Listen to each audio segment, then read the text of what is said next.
a minute. Let me just take a. It's Too late, man. We just started. We're live. but you can, Um, you can close your screen for a second to do the thing you got to do or whatever. However, the hangout is private and only goes live when Andreas presents it. So nobody needs to worry. But I like I want to make sure that Nathan gets his chance today to present his stuff first before everybody like goes and overrules him, and he ends up with half an hour of having to yammer all his stuff in. Okay. I don't know how long my battery is gonna last. It might Well, be useful for me, like say, like 5 minutes of stuff about this kingdom first before the sun goes down. Also, I think You know, you can tell all your stuff about the kingdom because Nathan isn't here. Yeah. we're recording. Cool. Yeah, we're live. All right. Well, this water. Let me just get upstairs then. Chlorinated water is not very good. All right, let's go and present Andreas' stuff. All right. There we go. Bring it to a place with better light for this moment because the light's about to go. So, this is like the castle, or you could say the.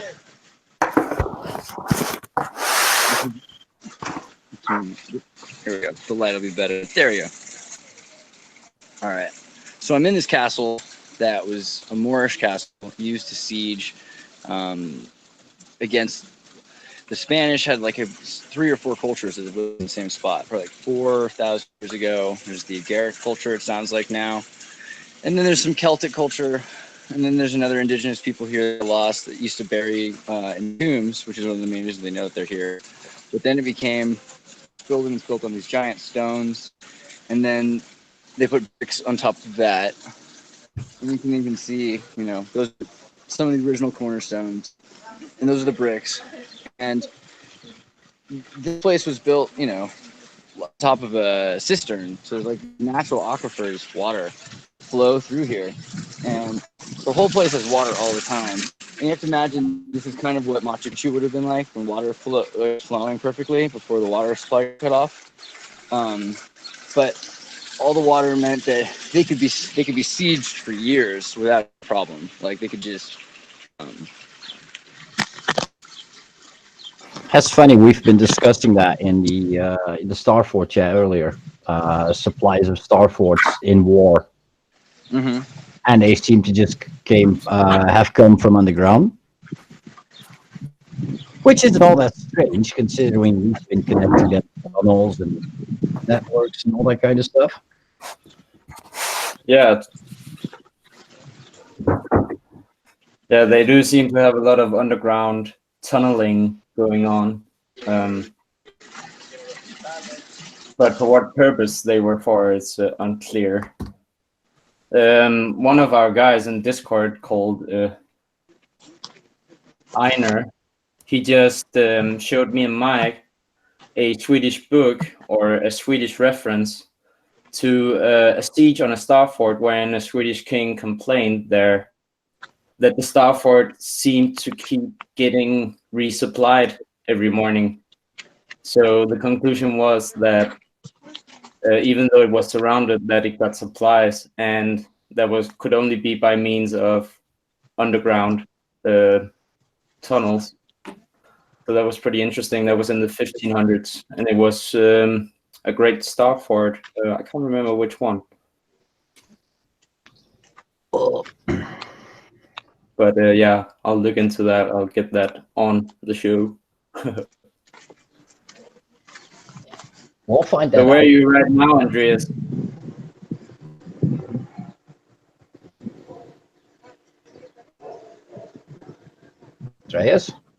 Andreas? Yep. What are you right now? Oh, I'm on the wall of the castle in Almeria. Almeria is the name of the city, like Almeria. Oh, you look pretty high up. What is the elevation? I don't think Andreas can hear me. Oh, what'd you say, Victor? Sorry. Oh, sorry. He's You just can hear me, ignoring right? you, apparently. You can hear me, right, Andreas? Sometimes I hear you when you say, "Can you hear me?" and I can't hear you, but I didn't hear the subject matter. What about now? Is it better now? Maybe it might be if I just stop walking for a second, then I can hear you better. Here, let me go look at this view for a second. This is a good spot.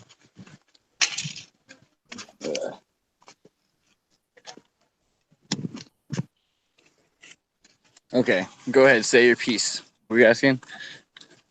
Well, I was just asking, yeah, where you were and how high up you are. Like, what's the elevation? Oh, okay. Yeah, so we're at sea level, basically, right? There's the endless sea right beyond the wall there. That's all that blue. And it almost looks like the sky above it. It's like mixed together. And here, though, is the St. Cristobal statue. And you can see St. Cristobal is got a wall that's like the Great Wall of China style. That wall actually goes miles, like 20 miles in every direction. It's crazy. Another similarity between the Tatars and the Spanish builders. Right. Yeah. Well, so that's the thing I'm finding. I have a whole thing I have to do. I don't think I should do it today, but I can mention it a bit about the Agaric Society, because it's a society that you can't find much on Wikipedia, but I found a lot about it because I found some books in Spanish that talk about it in this area. So I started getting some information out of them. And it sounds like they have been around for like thousands of years. They were, hidden. They lived underground. They were like troglodytes. The story is basically that the son of one of the grandsons of Noah started them after the flood. And I can't remember the name of which son is off the top of my head. See if I can find that out though. I think I have that somewhere. Have you seen Mike's new avatar though? Yeah, pretty cool. A minor. I couldn't help it. Lee encouraged me, and then I just did it. Like, I made the meme. I'm pretty proud. He died for our fins. Okay, there are many legends that tell the origin of Lorca, and if you think about Lorca and Lorga, and if you spell Garcia, and you get Lorgia, which is Lorca, and that's kind of interesting. Is Lorca is probably Garcia backwards or some sort of mixed-up version of it. But it used to be called Iliocroca, which what it meant was like cog and Helios. So you've got the sun-governed city, Helios Kraton. And so the sun-governed city, and it was supposedly started after a Trojan prince named Elio, along with a Greek character called Prota, founded the city, and that's the way their official story of it is.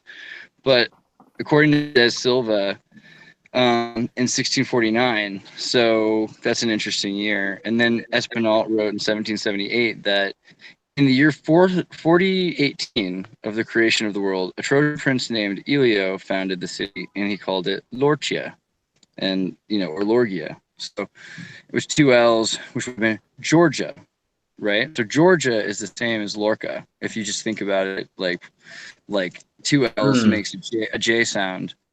I have noticed a suffix on place names, such as we have Tartaria. It ends with that I and A, yeah.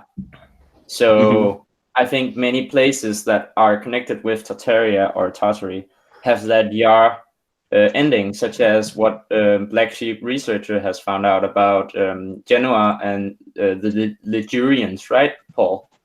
Yeah, I mean, I know I'm late to about this topic, but if you look at the coat of arms for where he is, it's actually got a Genoa flag on it. Yeah, it has a griffin, right? It's got a griffin, and it's got the St. George's coat of arms, St. George's flag, the Templars crop. And so that's, I've just wowed me looking at that straight away, considering where it's located, on the sea, and it's got the same flag as Genoa as well, the St. George's cross. That's just blew me away. Just seeing that, then when you just mentioned where you was, I just looked up coat of arms, and it's got right bang in the middle. It's got the St. George's cross. and I'm just like, wow, because that ties a lot in. Like you're still sharing the screen, right? It ties in with Georgia itself, the country we have, and the Khazarians and Same Jews, flag, yeah. right? So many say that even where's the capital of the state, Georgia? I don't know if this is actually right, but I think Atlanta is that not? It's just the biggest city, maybe, but Atlanta is in the capital area of Georgia, the state in America. And that's kind of like Atlantis. And so it seems like there's tied back and forth with multiple cities that have the same name, which kind of mean like new town or something. And another place name in U.S. Georgia is a place called Denmark, which is also very closely tied into Solomon's heritage. As we know, the Danish monarchy proclaims to be descendants of Solomon himself. So there's a tie-in as well, and we see Denmark as one of the better places in the world. Not to be biased, but at least according to the world itself, it is one of the best places, and it is, a protected in many regards. Highest quality of life standards and that type of stuff is pretty well regarded in Denmark. Yes. There was even a Danish Mike, called Uffe Ellemann who said very. Well, I can't remember when he said it, but I've heard people say that he once uttered that Denmark was a protected nation, although the Danes didn't know it themselves. That was their luck, according to him. That was after one of the Bilderberg meetings he attended. But yeah, go on. I like the water running down the hill. I was just making sure that Mike has my screen selected still. I was like, did you guys see the water running down this mountain? There's stairs. Wow. I mean, I've been walking up this for a while now since we started that conversation. I'm like, it's pretty interesting. I feel like it's easier to walk up the stairs next to it, like it's pulling me up because the water's going down the other direction. It's like, it's kind of cool.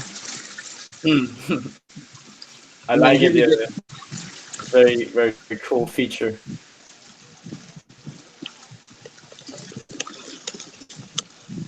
And you've got I don't want to be in like look at this. You've got Georgia and Russia, haven't you? Oh, it's a separate state now. Sacred geometry in Star Force. Yeah, and hydraulics. But yeah, is there a Georgia in Russia? Yeah, it's capital Tbilisi. Yeah, Georgia. So yeah, and the country Georgia is where, Stalin supposedly Georgian. Yeah, Gori, Georgia. That's where Stalin came from. Interesting. And what's Man of Steel. Incidentally, wine was supposedly first cultivated in grapes were first cultivated in Georgia. Really? Yeah. Well, that's good job. So California raisins, that's something. The Back to the Future movie was supposed to have raisins in it, and they didn't like that idea because they thought raisins looks like dirt. But they still have posters for the advertisement, and raisins, California raisins from grape makers. So there must have been, raisins and figs and dried fruits and things. Also seem very Middle Eastern. Or Georgian, or Tartarian now. What was the other? Well, yeah. Oh yeah, so Agaric culture. The Agaric makes me think a lot about the Agaric mushroom, fly Agaric mushroom, right?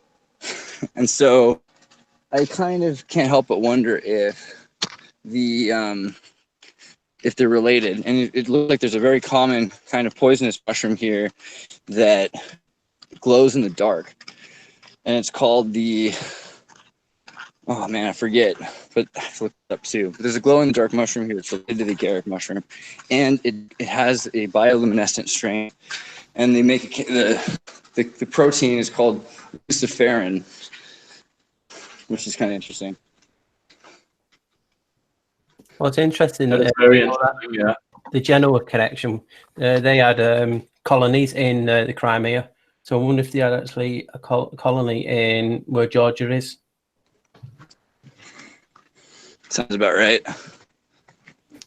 Yeah, and you had the Circassian Tatars. They were living there before, and they had that they have that unusual Afro style hairwear, which you also see the Danish soldiers protecting the Danish queen wearing. It's pretty interesting. They were they lived north of the Caspian in the Black Sea. So where you have Ukraine and Georgia and Armenia, today that was where they lived, the Circassi. Do you see that this is like a four-legged animal? It's like so much is like gone. It's hard to see, but this has got to be. Looks like a boar, or could it be the Roman wolf? I was thinking a wolf at first, but I almost got the kind of bison-like head too. It's a cow or something maybe too. I don't know. It could be a wolf. Either way, it's long gone. Es un vaca. Una vaca. I love those outlets that are they for water? Yeah. And we also saw them in Castlevania, I remember. This place would have been crazy, just flowing with water at some point.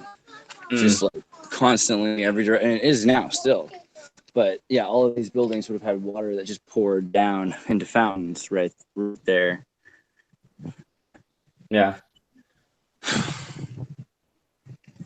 Looks like that's closed. No entrada, señor.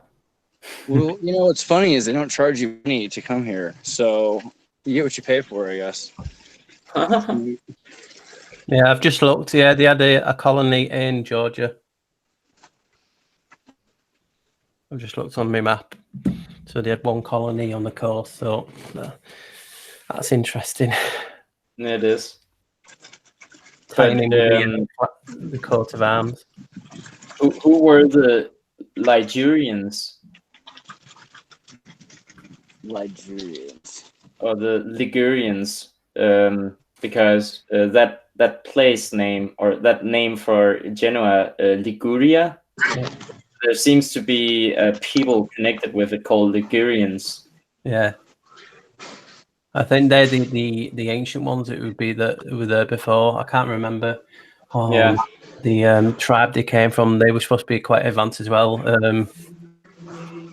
Oh my God! I'm just speculating because we know that the Illyrians were basically another name for the Baltic or the Slavs living in Europe, and they created that name to obfuscate, just as the word Celt was created in the 1800s.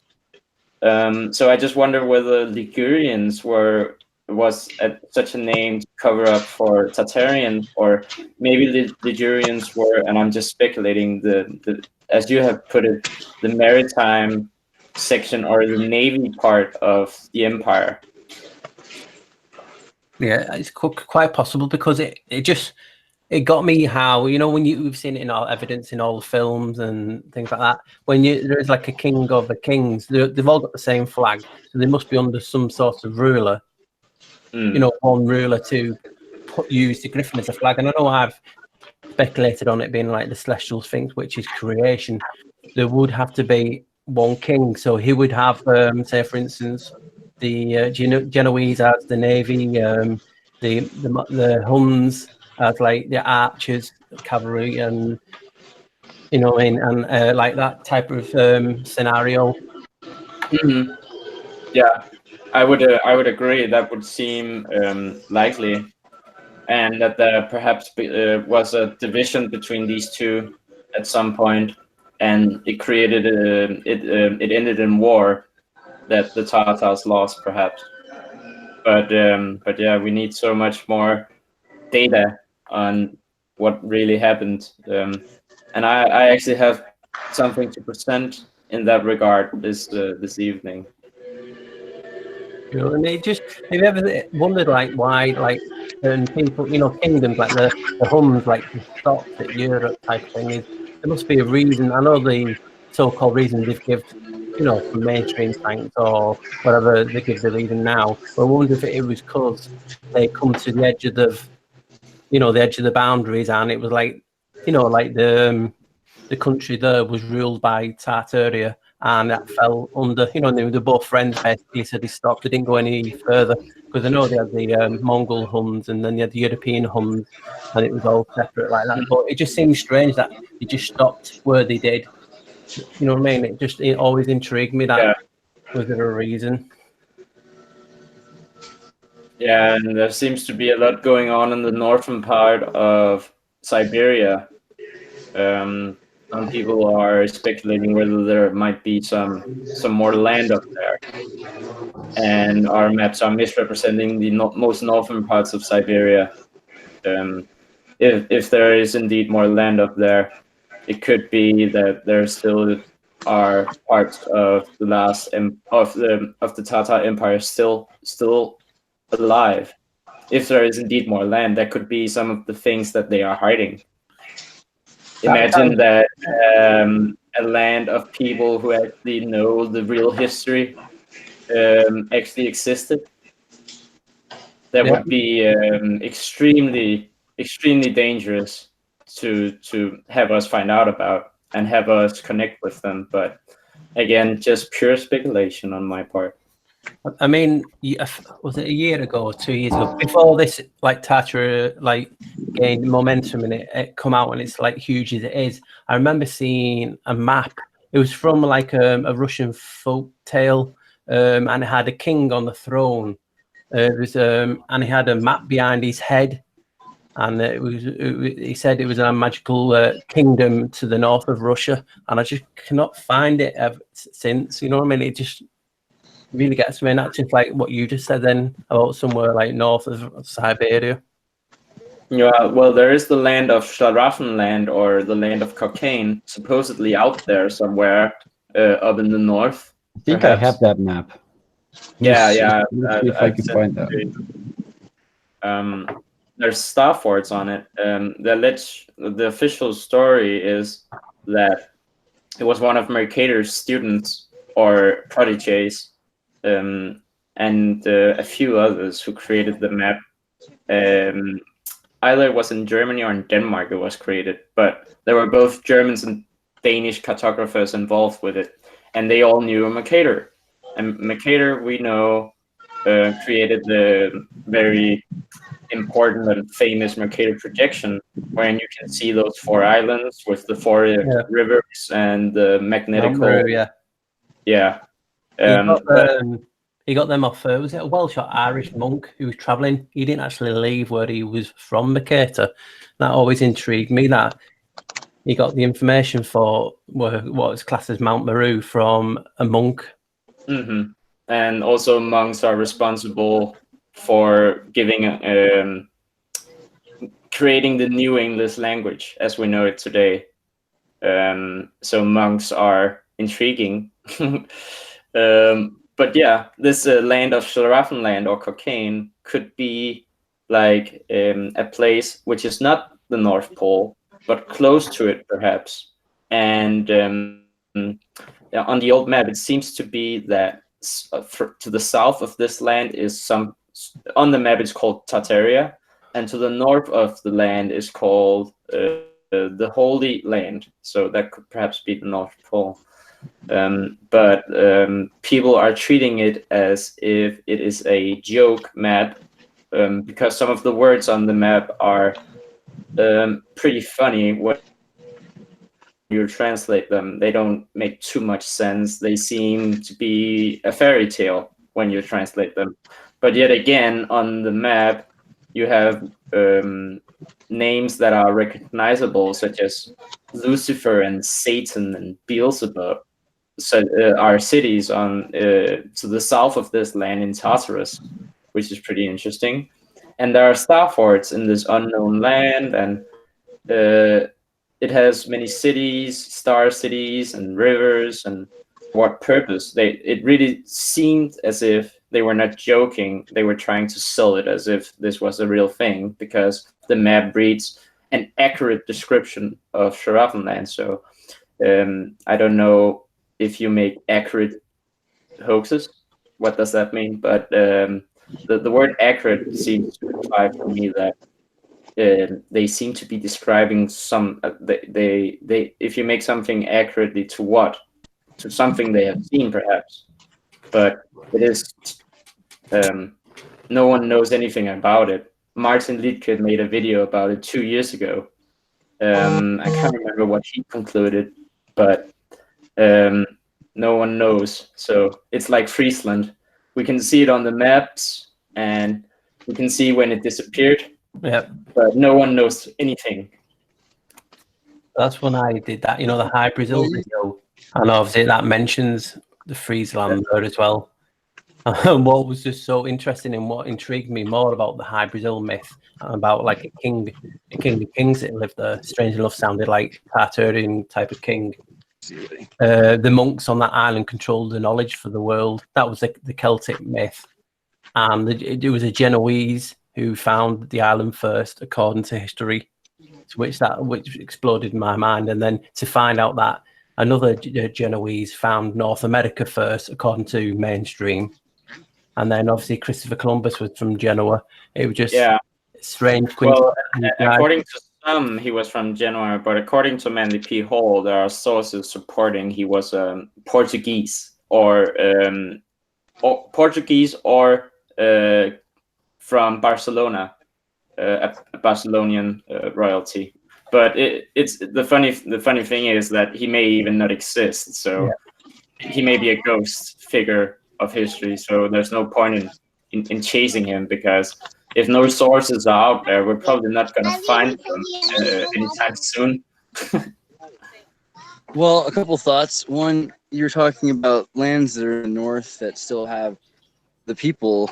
I kind of think that's a lot about what Soviet Zion was doing when Stalin created Soviet Zion, which was a reprogramming. A lot of people were reprogrammed in the Soviet Union for a number of reasons, like Novosibirsk. All the people that were too intelligent were moved up there originally, was the story. I kind of believe that. I do think that he got a lot of people and moved them there. I wouldn't be surprised if there was something there already, but there is a logic to, you try getting rid of people and you end up meeting them, So the second part of that is, I've heard pretty silly videos over the years. One of them was this little 14-year-old Argentinian girl who was like, "Can't really be serious. You think you got to believe it, but we know it's a lie. Australia doesn't exist." And I was like, okay. But there might be some truth to the other one, which was the idea that Estonia is a false land, which sounds crazy. But if you think about it, it's like if you have multiple regions in the north like that, it's actually like more land masses, then it could be that a lot of them don't even need to know it and like live in like just the major city, and that could be a city in like your airplane gets you there and it's somewhere just outside of Finland, right? Or like maybe like a property that the Soviets were battling to take land from Finland. It's very easy for them to manipulate Google Earth to like make things disappear or in between other images and stuff like that. Right. So that's why, especially trying to like get really like, I think whatever this is evolving into, where we're going places and looking at them for real after we look at them on the map, so that we can verify even they're really there. Like, yeah, no, I'm here. It's a thing. But so much of it is not exactly the way you think it would be based on, your digital perception of it. So it really is important to verify things. So the third thing was then talking about if there are still amounts of that culture that are alive, that are the culture itself is still going. Well, isn't that kind of the thought? Is that there, it's allowing itself to sneak back into the mainstream? I mean, I've actually just recently met a few people that have property in Spain that are Novosibirskian Russians. I mean, like a lot of property though. They didn't seem, they didn't seem like they were part of some grand Tartarian conspiracy. But at the very least, like they were smart and interesting, and like they'd come from a cold place to a warm place. And so like now all of a sudden there's a lot of people who want to go back because Russia's getting better. You know, like the Siberia and it's actually like Russia's genetically GMO free. You don't have any GMO. That's pretty cool. You get organic stuff. No microwaves. And yeah, I mean, when you start looking at the history here, you get this idea that there was this pinching effect on all sides by the Ottomans. And, you know, so they were kind of the only people holding the lines to keep them safe were the Bulgarians, the Bulgars, the way they taught here. So you mean basically that if it weren't for the Tartarians in this region, then none of this architecture would have been here. And then I think that looking into Andreas, into Franco, and maybe some of his more esoteric sides, you could perhaps find out the connection, because Franco seems to me like Hitler was this nationalistic character that basically held the line against the Bolsheviks and saved Europe. But maybe you can find out that he had an interest in the old empire or the antiquities of the world, because Mussolini did, Hitler did, they all did. They all were obsessed. So maybe Franco's interest could have been Tartarian in nature. And I find it funny that there is not too much of a focus on him. Have you ever seen his grave? His grave outside of Madrid? It's like inside this mountain. It's extreme. You should definitely Google Franco's grave. Okay, I'll go there. Sounds like a good thing to see. Yeah, I mean, he gets not enough notoriety. I guess that might be a good thing, because now we can talk about it. And also the conquistadors. Remember that weird name for Genghis Khan I found in the book, that conquista?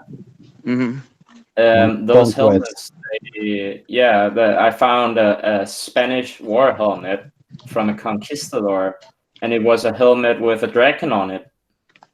So, and you have in Burgos, you have this large cathedral in Burgos, which has dragons inside. It's very famous. It has a dragon stairway, I think it's called. So a lot of things, both the architecture, the symbolism, the history of the Moors' connection to Barbaria, and Barbaria's connection to Tartaria, and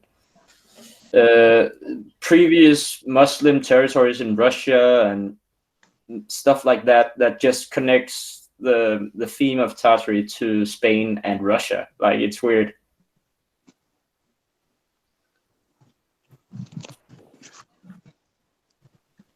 Have you guys ever looked into, I know it's slightly off topic just from them, but it's back to Russia and Siberia. Any of you guys looked into Mampapuna? What's Mampapuna? Where's that? I mentioned it ages ago. So I was talking the other day about, I was asked to come on a show, and a friend's show, and I was looking into, the giants and the tree stumps being giant trees. I did some research and I looked at it a totally different way. I was talking the other day, wasn't I?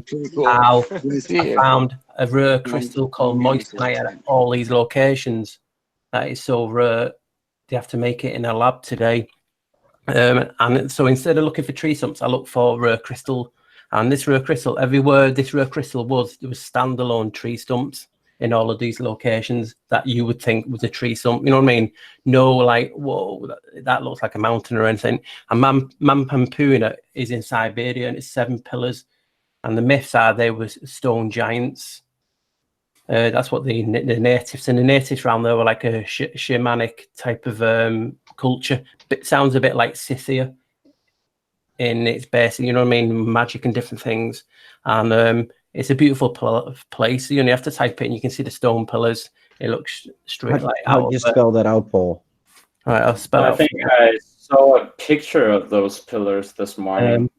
It's MANPPUNER. So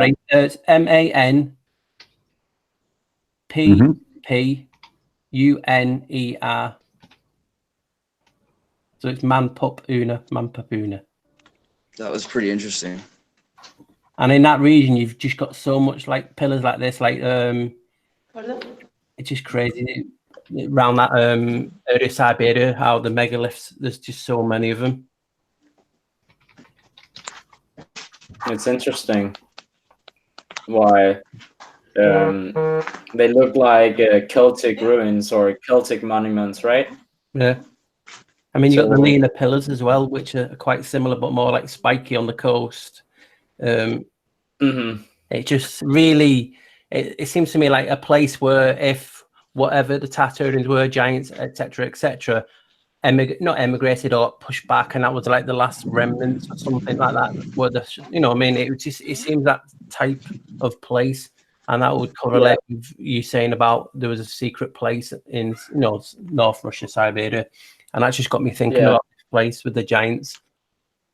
Well, we know that Nova Zembla was connected to Russia or Tartary by land bridge, and the places were that place was termed Terra Incognita for a long time. So it could be that Nova Zembla is the road to that place, or it may be more eastern. I don't know, but yeah, I think there's something. There might be something to it. So yeah. So it was funny. I just ran into a guy that I'd seen in another town, like 100 miles away, and he was walking across Spain, but he didn't walk across this part because it's way too hot. But it's funny, just randomly, you know, when you're into people at the same time, and he writes travel adventure stories, I guess, or well, you know, kind of more like introspective philosophy about the trips and things. So it's kind of interesting. And he has a book about how canaries are redefining the culture of England. I think it's called parakeeting in London or something like that. And it's all about like how parakeets have become wild and have kind of colonized London. That's interesting. Very interesting. Actually, he's fascinating. If they can endure the weather of London, that's pretty cool. Oh yeah, yeah. I mean, it gets warm there too, but they have this like places like, you know, birds find places. Rises and catches. I've got a friend that lives in Brighton, and he has them like tropical birds, like wild, living there because he's took pictures of them on like telegraph poles. Oh, that's pretty cool. I also wanted to just mention that those Celtic monuments that we find in Siberia, Russia, and it's funny how we speculate that Tartary was all over Europe, right? So if those monuments identify Tartary, then those monuments are found all over Russia, Tartary, and Europe and Scandinavia. So that would be one way to identify them. And they spun their word Celtic to obfuscate this, perhaps. But they also made pyramids, as I have shown in one of my presentations. And they had Vikings and runic symbols all over them. And so there are many things connecting all these cultures. And it's beginning to be more clear to see how they connect. And I remember back 10 years ago when we were going crazy over how we could find similarities between Peru and Egypt. And that was just the start. Look at where we are now. Well, it's funny also because when I went to Peru and checked that out, you know, at that time everyone was all about the History Channel's Ancient Aliens, which was, I think, like a fever dream for all the senior citizens that were dying. It's like, it was like that scene in Zorba the Greek where they just robbed the old lady right as she's on her deathbed. Like all these people were like, but we fought for reasonability and ancient aliens, really? Like, okay. But so when you got to Peru, though, they're like, this is kind of insulting. Like, because you're like, why would you think that just because, you know, you think our people needed aliens to come build this stuff for them?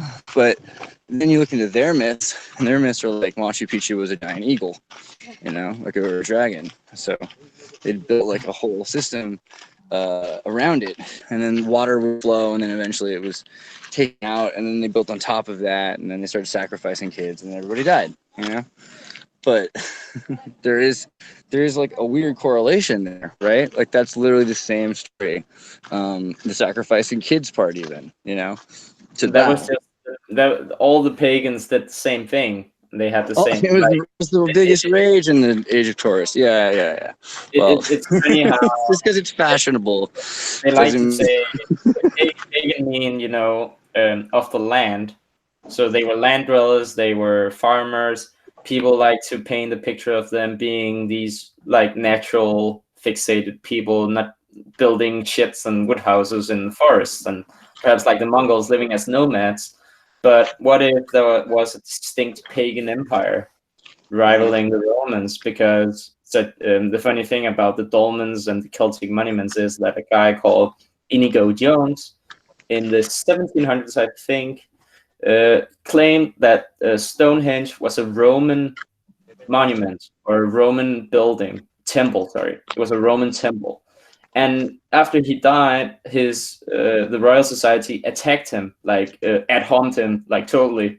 And you know, when they are ad-homing for no good reason, then there's something up. And they destroyed his reputation, and everybody almost forgot his claim that Stonehenge was indeed Roman. But what is Roman? We don't know what Roman is. So again, this could be a cover for the ancient builders of Tartary. So I find that also interesting that I just met this guy from, I don't know, should I even say? Like, he's from Princeton, like, but that's all I'll say. But he said some interesting stuff because I asked him if he'd heard of the flamenco, and he was like, "Oh yeah, flamenco! I love flamenco dancing," and started going on this huge tangent. But in a weird way, he's totally answered some of my questions about flamenco with flamenco. Because, well, you know, because like there was this is all military stuff, but at the time there was like cultural things, multiple levels to the society, and in fact there were different societies. So they had societies that were, you know, non-military, that were more like the Roma. And he was talking about the Romans as the Roma, basically, which was like there's another side to it, that the Roma, the Gypsy people, were, you know, a caste of people that were people that brought things back and forth, like the forced nomad after the Neolithic period into the Chalcolithic period. So the Paleolithic period, right, that's when, and we know now that the Paleolithic period, people were taller, and like that's just even accepted, is that people were generally accepted foot taller and live about 10 to 20 years longer than they do today, like in best case scenarios. So you had people living to be, you know, what that means is 120 years old, possibly, pretty common, pretty regularly. And that you had people that were maybe 2 meters to 3 meters tall, you know, and like that's something we're finding even more and more evidence of giants and things. Just in regular anthropology, it's accepted that once we started eating in one place and we like lowered our diet to the few things we could grow, well, then we started having less nutrition. And so we would live short, and also because we weren't getting the exercise, we get in these houses and these little, you know, dens that got sick.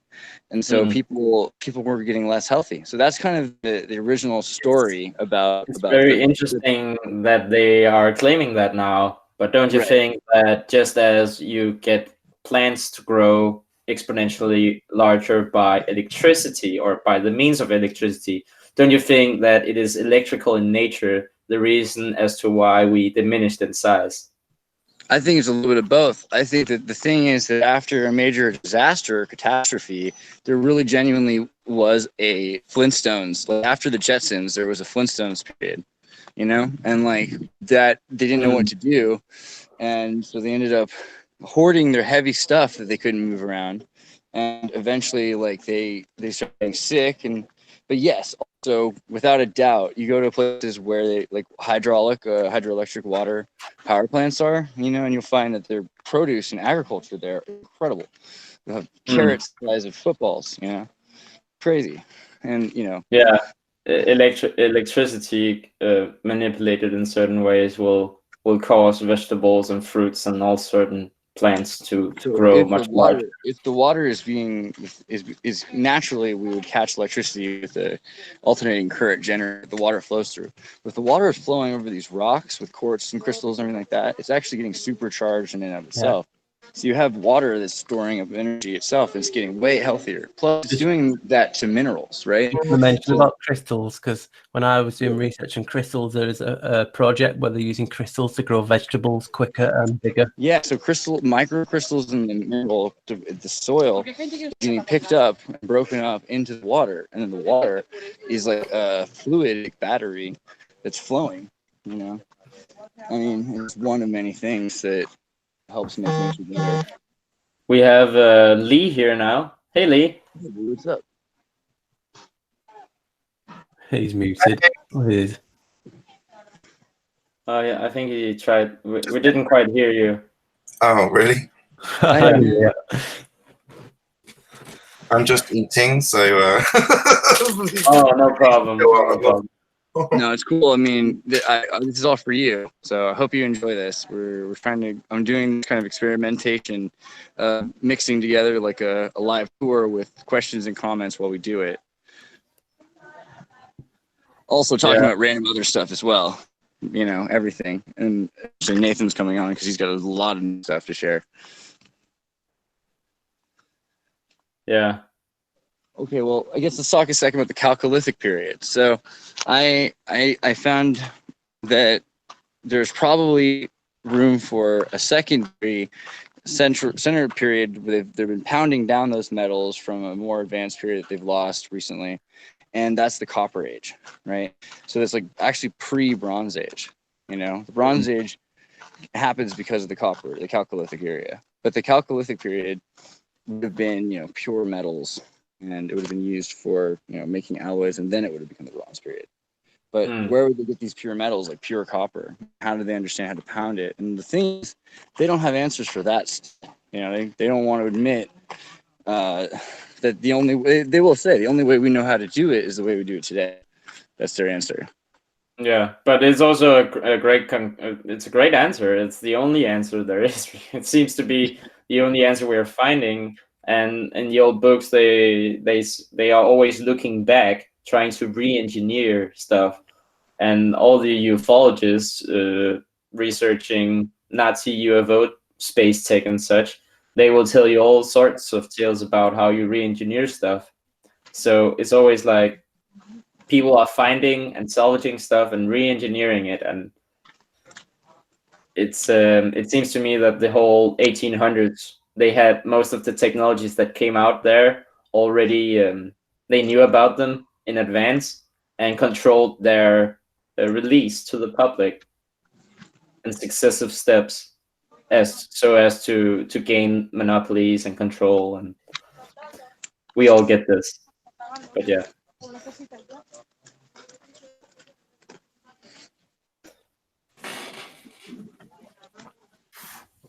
Well, I keep going back, but I want to just go back because I've just found something interesting because I forgot got so much going on in my head. But them giants in Siberia, we were just mentioning that Mampapuna. He says the shaman turned them into stone. So that's interesting to me. How he said he changed them into stone. Is it with technology or something? But the giants, I think they called them Samoyed giants, even, you know, like the dog breed. And where the site is there, it's just completely flat and there's nothing around it. And then you just have these giant megaliths, like up to 60, 70 meters tall, some of them. And the myth is just like a shaman turned them into stone. It would be possible. There's a lake, a volcanic lake that turns even biological living creatures into stone if they get into the water. So maybe the shaman indeed carried a large giant into such a lake. And Natron, a Natron lake in Africa. Ethiopia, Kenya, I think. That water. Let me. I think there. I might be remembering this wrong, but I seem to remember there was one in Death Valley as well. I might be wrong, but yeah, Mike, you know of the one in Africa. Yeah, that's the famous one where there are birds, like petrified birds near the lake. Yeah, Still there. it's right in one of the most volcanically active areas of Africa. Yeah, and Smack dab in the middle of it. volcano seems to be the cause of many of the things we are researching, both petrification and mud floods.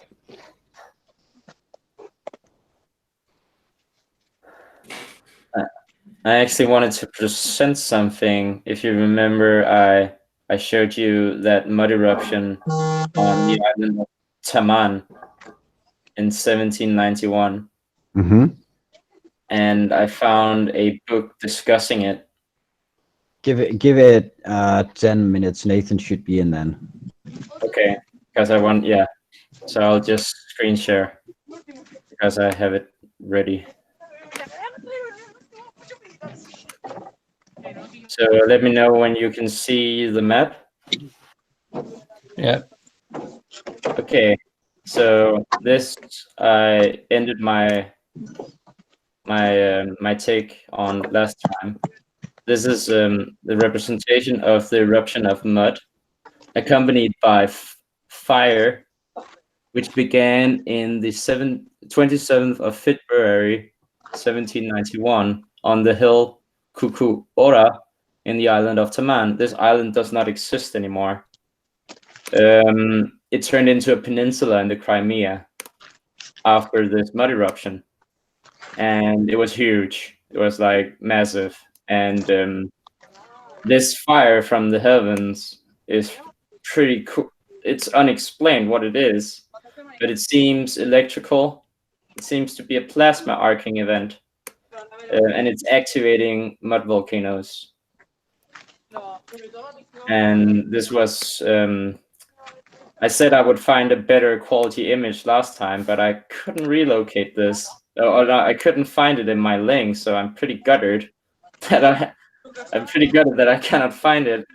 So I'm searching the web once again to try and finding it. It sucks, but I found this instead. This is a book about geological changes in Russia, in Crimea, and Ukraine. And I'll read some of these elevations. And an elevation, this refers to an event wherein massive amount of sedimentary dirt is pushed up from the underground, creating new land and mountains and such. So these are pretty massive events, elevations. Some of these elevations occurred within the historic era, maybe inferred from the fact that in the walls of the fortress of Sudak, near Feodosia in the Crimea, we ourselves saw stones procured from coast cliffs, which contain shells from the Cardium edule and the Mytilus edulis, now living in the adjacent Black Sea, and which we are disposed to think must have been thrown up on the line of eruption of the mud volcanoes, and parallel to the axis of the Caucasus. The opinion we formed upon the spot that these mud volcanoes have a deep seat and are as directly connected with internal igneous agency as any other geological phenomena of eruption is, we think, sustained not only by their extension over a tract 200 versts in length, that line of direction being coincident with the fires of Baku and other mud eruptions in the Caspian. So they're talking about a long successive line of eruptions in the Caspian. Yeah, but that's the whole Caucasus region, going from Baku to the Crimea. Yeah. Well, so they're talking about the history of mud eruptions covering this place. It's crazy. Oh, sorry. No, sorry. Go on. You have, it's just something, in Theodosia at the top there. As we know, like Theo means God, but Dosia means God's gift in Greek. So yeah, I'm wondering what God's gift is more land to us, probably. It's it brings together the idea of destruction and creation. The two sides of the same coin, aren't they? That's yeah, I like that, Lee. That would make sense, that you could view it as a destruction breeds new creation. So it's the phoenix rising from the ashes, and we know how fertile fertile volcanic soil is. So well, I did have a crazy idea about this and how it might work, and I was kind of thinking to myself, I know this is going to sound absolutely balmy, but what if a volcano is actually a vortex or like a depression? And I was kind of thinking in terms of a toroidal field, and if we're thinking about the world as a fractal of itself, and everything has repeated shapes at varying scales, the idea would be that if you were assuming that there was some kind of I don't know, vortex or situation, I don't know, in the north or in the middle or something, depending on what your model is, and there would be some kind of a toroidal field anyway that's constantly going in and out and around and about. And I'm thinking, well, what if volcanoes are literally smaller versions of this toroidal field, that these depressions or vortexes actually kick up a lot of land around them, and eventually they kind of, it's kind of like a spewing factor. So it's kind of, as it's turning, it's almost like the ground itself is kind of going in or out, but as it's doing so, it's kind of pushing out more land and kind of expanding. I'm just kind of, it's just an idea. Just, I haven't really kind of given it too much in the way of research, but it was just kind of came to me. I was looking at these toroidal field GIF animations, and it just kind of came to mind about how, well, if there was many of them and there was some kind of function to that, I don't know, it's an interesting idea anyway. I just thought I'd mention.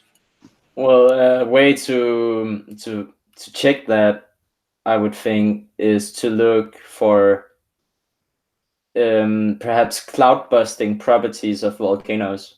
If they can cloud bust, they probably have a huge toroidal vortex around them, as you know, as an orgone.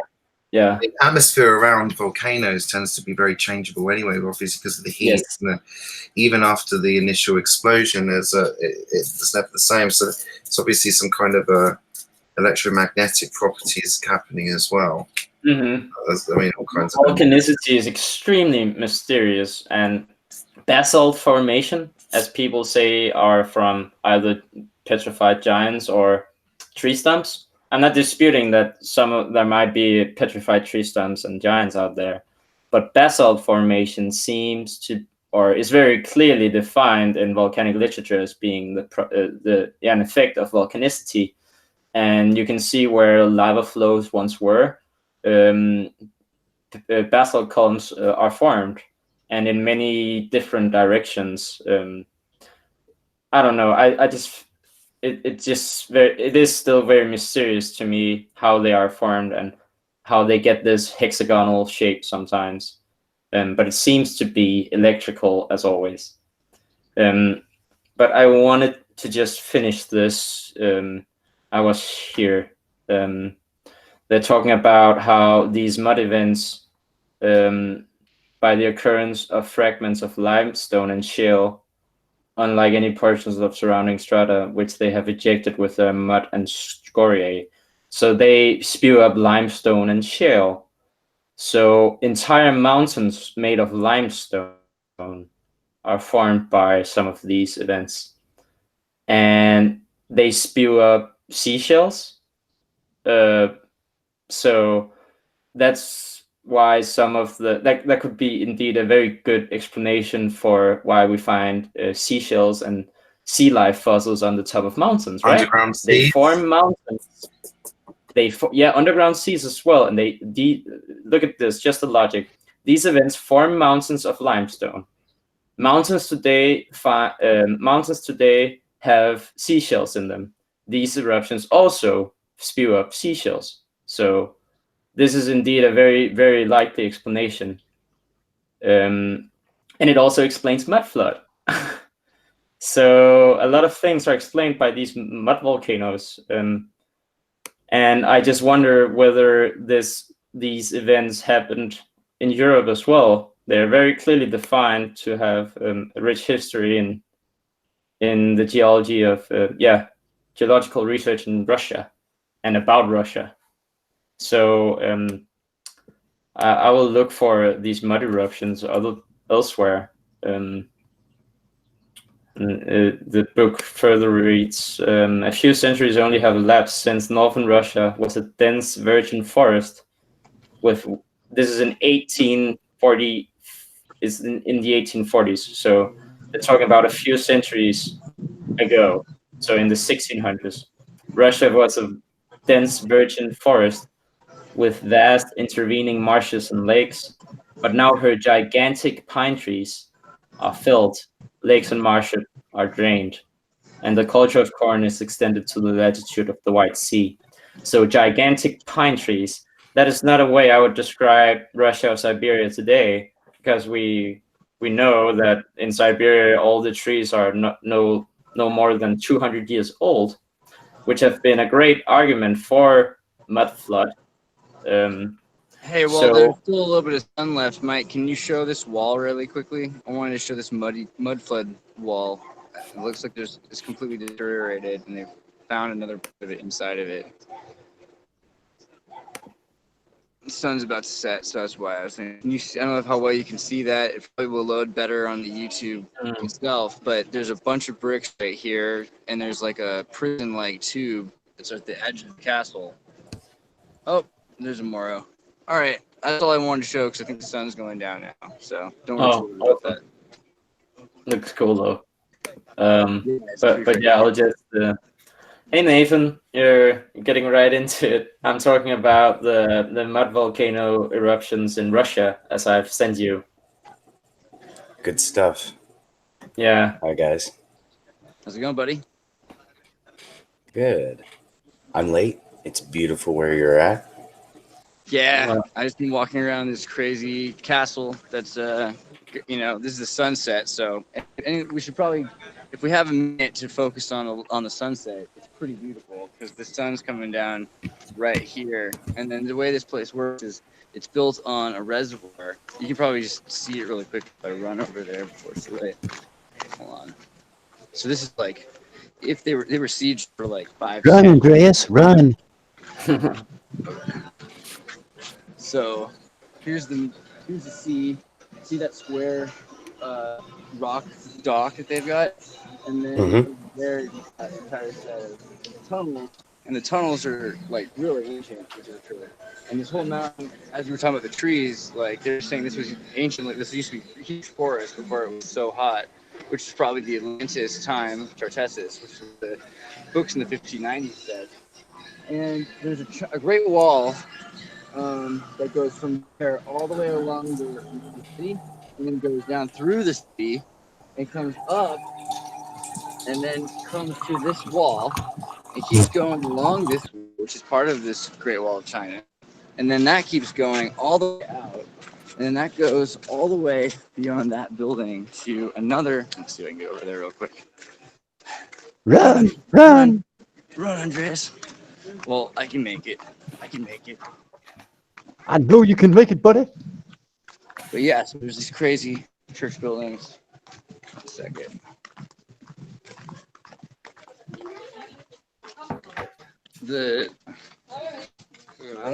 Usually people are used to filming now. I think the funniest look I get is the fact that I'm doing this like a show that I'm talking to people. So here you go. Look at this.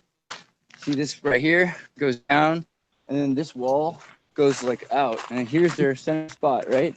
That wall goes across to the other place I was filming at yesterday.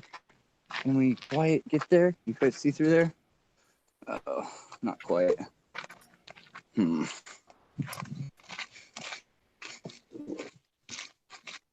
No, can't quite see over there. Well, the wall goes for like 20 miles on either side of the city, and then through the city, which is like many more miles, at least 12 miles of city. I mean, it's crazy how much wall that they built, and it looks like the Great Wall of China. So that, plus there's running water here, which was kind of the cool part.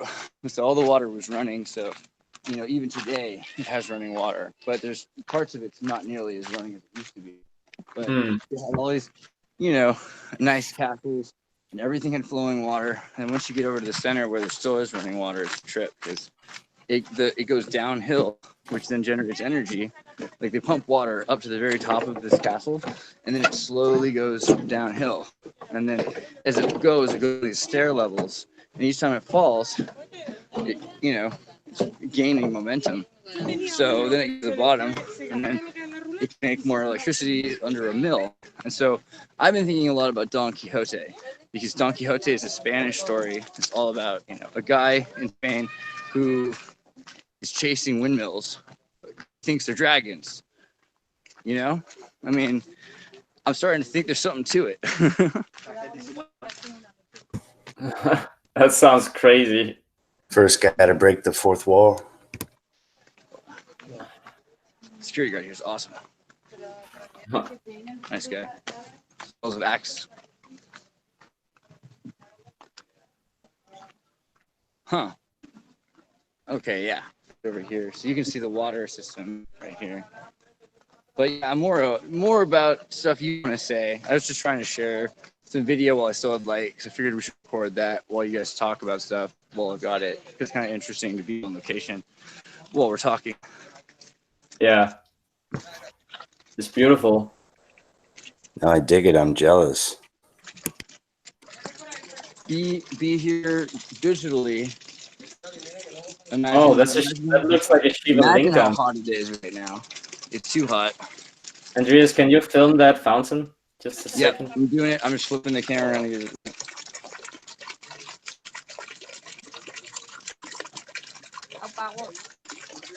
It looks like a Shiva Lingam. Yeah. Pretty interesting that we make that form, but I guess it's a pretty normal, fountain. Reminds me of the fountains they'd have in Islamic countries, where they'd have things there they could put wash their feet and hands. I think, wasn't it Moroccan influence? I'm not sure. Yeah. Pictures of themselves taking pictures of each other. That's so romantic. Oh yeah, but Nathan, what do you have for us this evening? Right.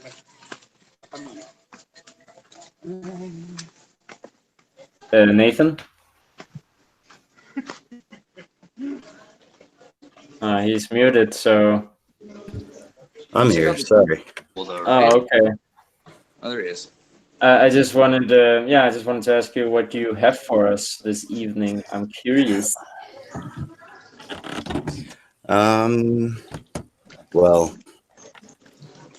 I suppose straight into it. Anatoly Fomenko, Chapter 1, Section 11. I like the specific nature of your answer. Which book? Nathan, here's the wall, by the The way. first. Look at that one. Oh, wow. That's almost reminiscent of the Great Wall of whatever, wherever. The Great Wall of whatever. There's so many great walls now. Yeah, there's one in the Croatia now. Wherever. The Great Wall of Everybody building fences, giant fences. Great Wall was clearly. Okay, so you got a book on Fomenko. Which one? Well, I just took it according to Fomenko in chronological order. So the first book. History, fictional science, right? Mm-hmm. That's the one. That's the. I think I've read parts of it. I know that they talk about the dendrochronology and that kind of thing, and the issue with carbon dating and various other dating mechanisms. And I think some of the most interesting things are in the first book, anyway, from what I can gather. But I mean, I've only got through partway through the first book myself, so difficult to keep up with all of this research, to be honest. Well, it's such a task to get through that if you can finish the first book, what's in the rest of them will definitely be of use to you. But if the first book is too dense, then the following books are more so. because it's I mean, the thing about Fomenko is his references in parentheses are so thick that you have to creep through his material to read his sources. Unless you already know them, it would take ages to get through that first book and be able to truly believe or refute or even rebut anything that he's stating. And so on the surface, this book appears chock full of wild accusations. But to the well-read, it's more digestible and perhaps more blasphemous. Do you think Fomenko has made any gross errors? I don't think I'm smart enough to have realized it on the first read or the first read, if he did. Some people are accusing him and his partner, I don't remember the name, nor can I pronounce it, I guess, but that they were agents. Agents of disinformation for the Russian state. Well, but then you could argue the CIA. I mean, this is the thing. It's that whole kind of battle of. We should talk. Agencies issuing information. The question: who is okay with him? Who is against him, and why? Right. So if he was an agent, what benefit did this have for the Soviet Union? And why is it so useful, or the CIA, or why? Who's it useful for, and why is it useful? This is the problem when you take another guy's position, but this is not my position. This is Philip Pushinin's position. But I would like to say that because Philip has a lot of credibility, at least in my perception, and Philip is from Russia. And I know that he has reasons to believe what he believes about Fomenko. So I would ask him. Fomenko didn't end up in jail. He did not end up in a gulag. That's the first thing that makes people confused. Why is he not in a gulag if he's saying things that are so different than what the official government was saying? Unless they wanted to slowly introduce that. Well, yeah. I will say that I am not the idea that I'm looking into,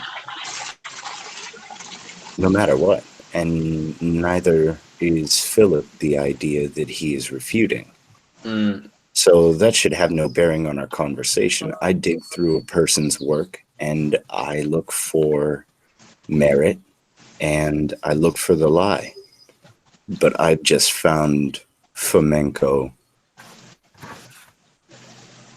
He's correlated quite a few things that we've talked about here in the weekly chats.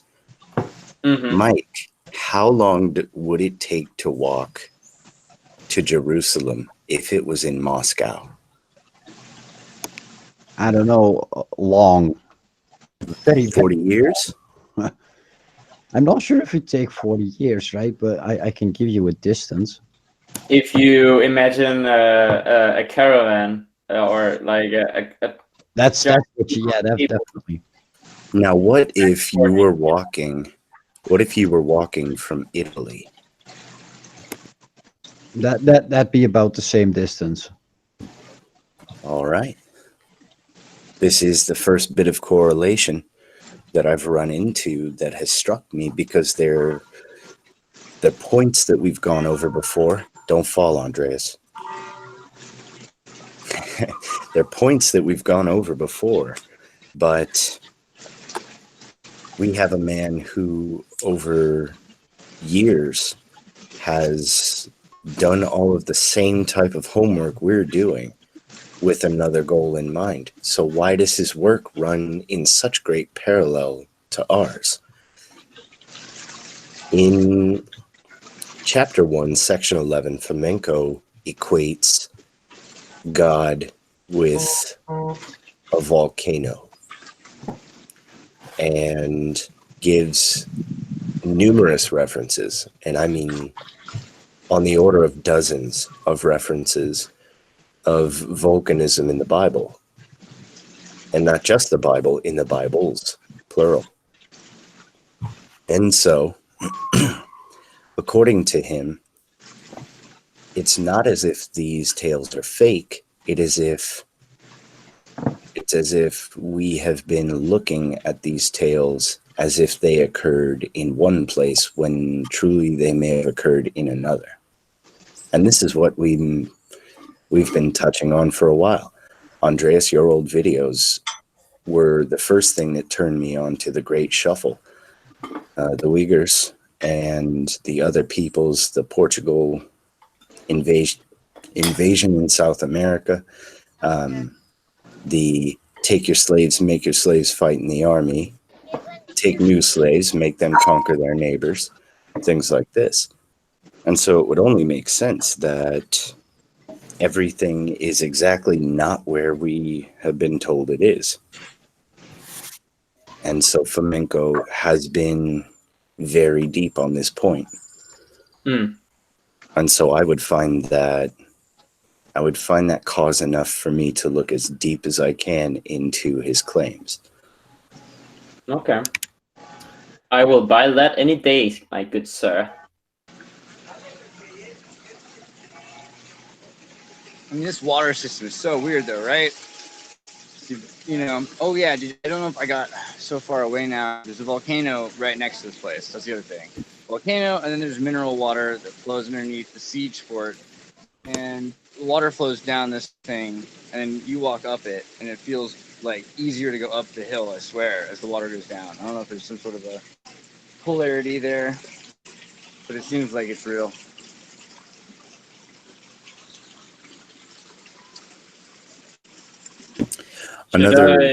Another strange point, Victor. You remember the bleed-off valve that you showed us last week?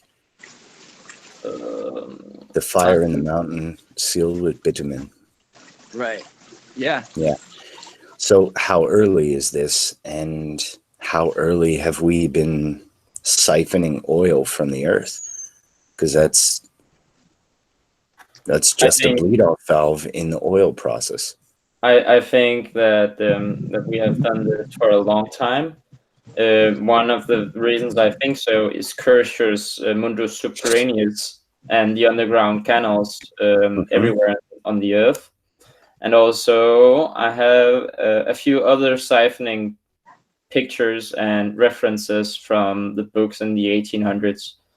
And I don't believe that they just invented great siphoning pumps out of thin air in the 1800s. I believe as many of the technologies, probably all of them that came out, were throwbacks or re-engineered types of old tech, as we find much of the stuff is today. So there's, Elon Musk wants to create Hyperloop, which was basically in existence in London and New York 120 years ago. So, and he claims it's new technology, but it's not. So they seem to want to take credit for old inventions and old technology and claim it as their own, which is pretty Freemasonic in style, I would say. I think they've been doing it for a long time. I think that volcanoes and Krakatoa is kind of what got me into thinking the Tartaric like more of a real thing. It was like, because they always tried to explain things like that they weren't real in anthropology, so you'd feel like you were chasing windmills that were dragons. But everyone slowly put it all together, and through from I think Cynthia was mentioning 2010 was when I think 2010 is when flamenco became a popular thing. I saw that it was on the internet anyway. Like there was a video series or DVD series then, and then also there was this whole series about in anthropology class, the Tartar vegetable sheep of Tartary, and so it was like you're supposed to be real, and if you think it's real, you're crazy. And so it was like trying to teach skepticism for a whole different reason than your usual theorists are against theorizing. That's what I'd like to know. From Paul, right? How did you get into all this Tartarian stuff? Oh yes, tell us. Oh my god! A friend called Gloria, she put me onto. Well, we was doing a show, you know, because I do a show with my friend Brian Staveley, and she was just mentioning, "Have you heard of Tartaria?" And I said, "Well, I've heard of the Tatars. That's what I've been brought up just with the Tatars, you know, from the Russia and Ukraine. That's all I knew. Not of this huge kingdom that's accompanies all over the world. So I just knew that, and I'm thinking, oh my god." Tell me again. You're talking about it covers all of the known world, buildings, architecture, and all. Yeah, I thought, oh well, I'm not looking into this because it sounds too far fetched. And bam, like overnight, I was like, whoa, my head was exploding. I just couldn't get enough of it. So that's how I got into it, just by a friend telling me to look into it. Because when we do a show, like I like to prepare myself, just so I'm not sitting there like twiddling my thumbs type of thing. So I looked into it.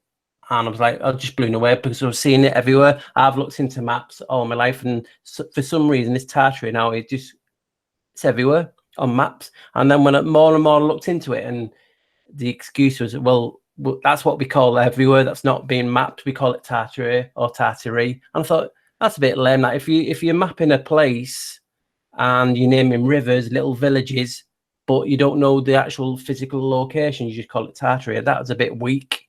So that intrigued me, what, you know, the why it's hidden, and then seeing the odd video here and there, and it just grabbed me attention because of how so wide ranging the topic is and where it can branch off. You people just concentrate on buildings, the different types of buildings. Some people are looking at the advanced tech side. Some people are looking at the origins of it. It's a really interesting topic that can cover such a wide avenue, and that's why I really enjoy it. Yeah, there's so many ways you can look into this topic and still keep it interesting, because it's so grand in scale. Yeah, so much of it was like, I mean, for people like your friend and I, we were told it's a fairy tale. That's the only reason. And so this is, I think, the way that it survived is so many people were able to tell the story. Like, guess what? You know, this isn't real, so don't be upset. Like, you know, but your mother tells you stories, you know, when you're a kid, and like a lot of them are about what it was like before. And so it's like, it's a very real thing for a lot of people, just because it's in your imagination, it's vivid, and it's like a society where everything worked, everything was functional, you know, and it seems like magic at some point in our history, but less and less because as time goes on, come up with a way of understanding how it would have worked. But at the time, it was like, you know, it's so beyond our understanding how water could flow and things could be heated and things could be cooled. And, you know, metallurgy, right? Metallurgy is like this huge thing that kind of alloys define like a lot of this era too. Stones and quartz and everything else. So all of a sudden it's like, all of that stuff's real. We know where all of it is. And we've come up with at least the generation that's taken it over. Like, we know how they were associated with each other.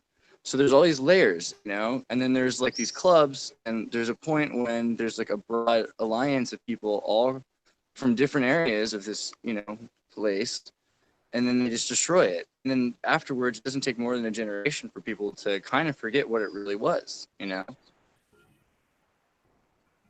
Definitely. Also, yeah, they want to forget because the trauma is better to forget if you want to create something new. In that moment where everything seems so dark and you can perhaps remember what was, I don't think you would be entirely motivated to rebuild. So maybe there is a very practical thing in not having this amnesia, just as the body protects the brain from having to remember trauma. I would guess that could happen on a collective level as well. Maybe even be induced for the greater good. I also do think there were I do think Krakatoa was far enough away that people didn't understand what happened when it happened, even though they heard it. You know, like in London, you could hear it 5 or 6 times because it's the sound. That really sort of depends, right? If you have a giant communication network all over the world going. Right. No, I mean, they might have known, but like, I mean, I'm just saying, like, it's interesting that around the same time, 100 years later, is the full-on disintegration. And so you've got this, they say 580 or 1600, right? It's the flamenco kind of thing. So if this is real, then you've got a lot of explaining to do about 700 and 1700s being the year of Islam, which is created by essentially, it's using the Old Testament and the New Testament of the Bible and some Jesuit kind of text, which is weird because Jesuits aren't supposed to be around until the 13th century. So if you have this whole idea, then what you have is a lot more. It makes a lot more sense. The Mormons and the Muslimans, the Mohammedans, the Islamic Muslims, like they're created at the same time in the fall after the fire, and this group has been excommunicated, but they gained back power, right? Because they were not allowed to be even in Italy or whatever you called Pisa. The region around the Venetian and Pisan areas, Brindisi and all these other places. Like they were kicked out and they go past Bulgaria. If it wasn't for Catherine the Great, then maybe it would all be different. But it seems like what they did was they went everywhere else they could and created these other organizations. Because the first thing you had to do to be like a Freemason is you had to swear not to be a Catholic, because you'd be excommunicated. So, even that is a correlation with early Jesuits. Depending on what you consider early, but like mid Jesuits. So at the point when they're no longer part of the church, because it's 50 to 100 years, maybe more, where they're not part of the church. And when they take over the church, it's because they unburied a dead pope and they dug up his body and they excommunicated his dead body and got his soul out of heaven, they said. And everything he'd ever done, they excommunicated that from the records. So it wasn't that they put themselves back in, it was like they removed ever being removed. So, there's the beginning of them messing with timelines and history right there. You've got evidence for it, admittedly. They admit it. They changed the history of everything by removing those papers. So if that's the case, then flamenco from the 3rd century to the 7th century, and then the 1666 fire of London, like what if that all correlates with these volcano power plants that are mega industrial centers, and that's why civilization is so trashed in Indonesia, and maybe also why it's so green there, because all these places like Chernobyl have been they're just the most beautiful place on earth. Like they just grow back, man doesn't touch it, and 20 years later it's covered with trees and things like that. So maybe that's part of the plan, is that there's these zones that they have to fix, because they've been through some sort of a catastrophe from industrial accidents. But yeah, even if it's more than that, because now we're talking about all these other things which have to do like organic geology, like life is in the rocks. That's going to be like a really rough one for a lot of people, but it seems like there's enough evidence that oil is, from a living thing. Like it'd be weird if it wasn't. And the fact that they always tell you it's the dinosaurs, but then that's a lot of dinosaurs, you know what I mean? Like, so really what it is applies the concept, So it's a mushroom thing, ancient prehistoric life. But how dead is that really? If that's what it is. Never. That is the extremophile elite. Yeah. The fungus. We were talking the other day about how the world tree may have been a world mushroom, and the trees grew atop its corpse. Just like moss will grow above the surface and the fungal web of the forest grows beneath it. Never, you can't really kill a mushroom. As soon as the right conditions are there, it's alive again. It's growing. And I still have to look into early it's hard. You can kill the fruiting bodies of the mycelium, but to kill the mycelium network underground, or to kill off all the spores it leaves off, is pretty hard. To fight the mushroom, we must first understand the mushroom. I should say you can kill it in the kitchen, but there is there's an author, and he's recently become very popular, but I used to read him almost a decade ago. His name is Jeff Vandermeer, and Vandermeer wrote City of Saints and Madmen, which is a collection of stories, and they take place, I would say, 1800s, and the place is completely fictional, and it follows this city of Ambergris, which is a whaler's town.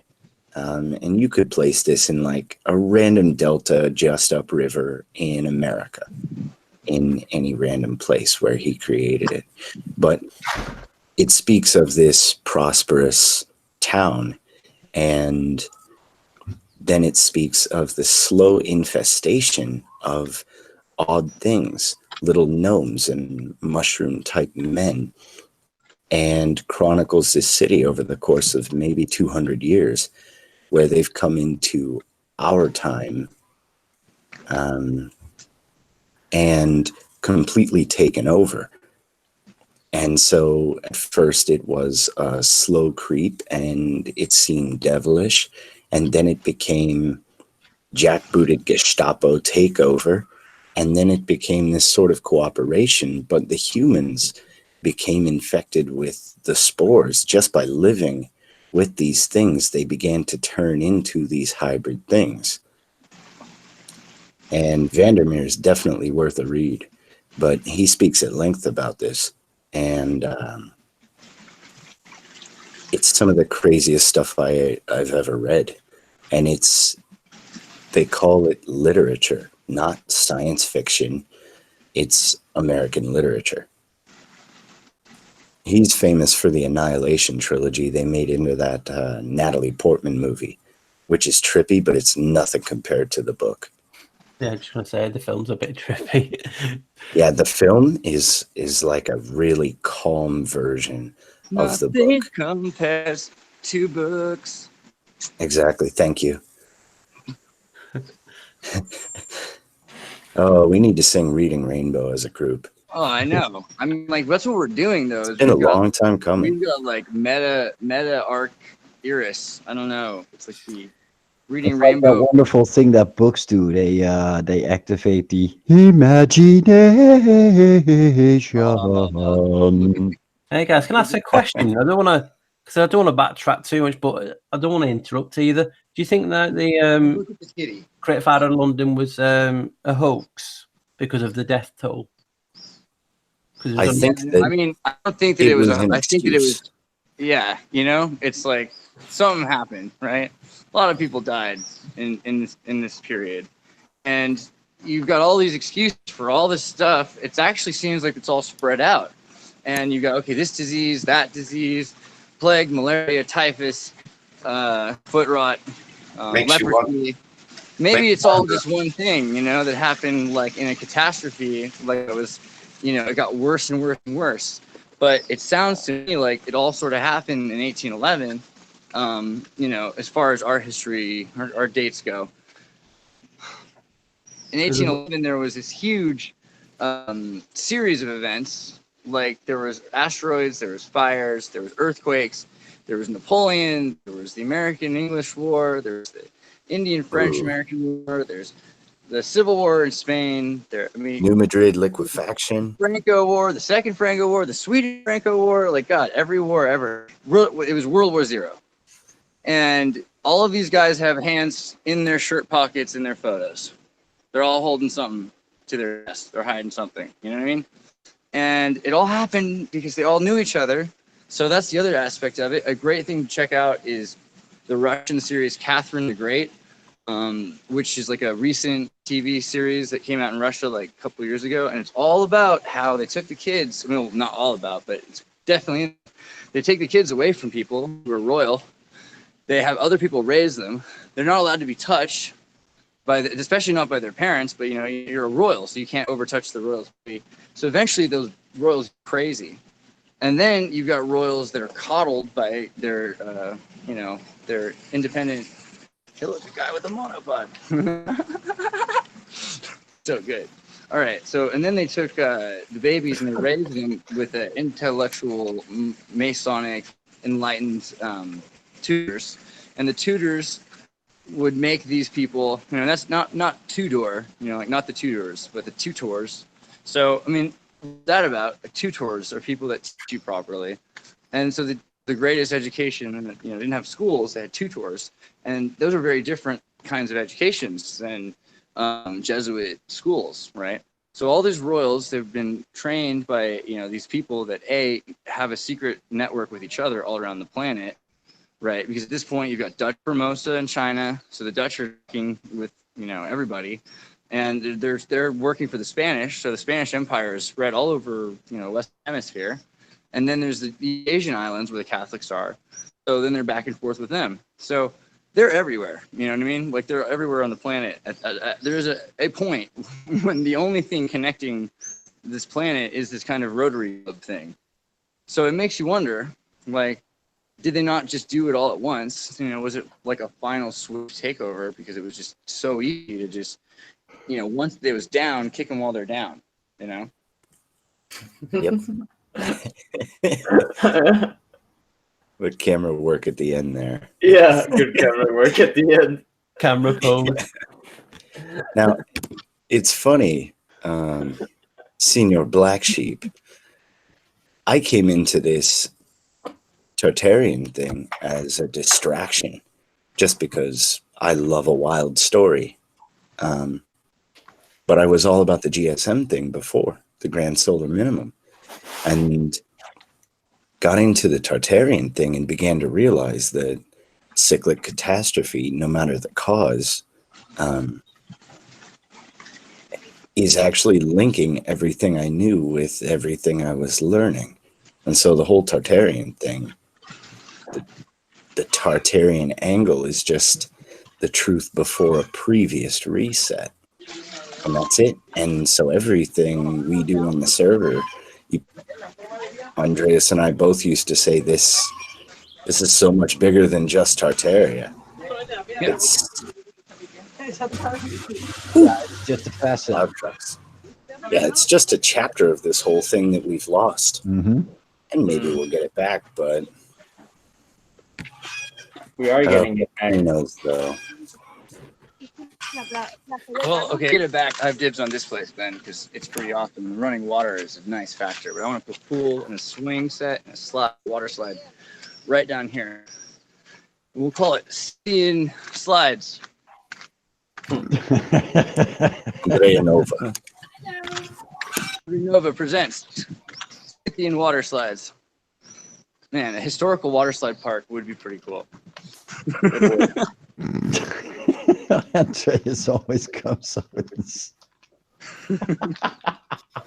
Well, I mean, I don't know, but isn't that basically what this is? Like, if you just fixed it up a little bit, you could just widen the path a little bit.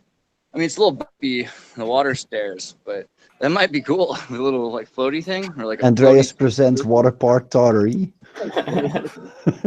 This is all possible. We can make it possible. All right. For all the ways you can re-engineer something, you want to make a water slide. Yeah, Six Flags Tartar. We get into my obsession with water slides for a second because it's actually related. It's not actually as off topic as it sounds. Fair. I swear. I mean, I love water parks. I'll admit that. So when I was a kid, my dad's like, "You want to go to the world's most ancient water slide in the Western, or in the European Occidental world?" Because I think there's one actually in, there's Moorish ones that exist, and I'm going to try to find them now because there were water slide parks, water parks in Africa, and in places where the Thracians were, and the Thracians were probably the Tarasians, right? Or maybe there's Scythian traditions.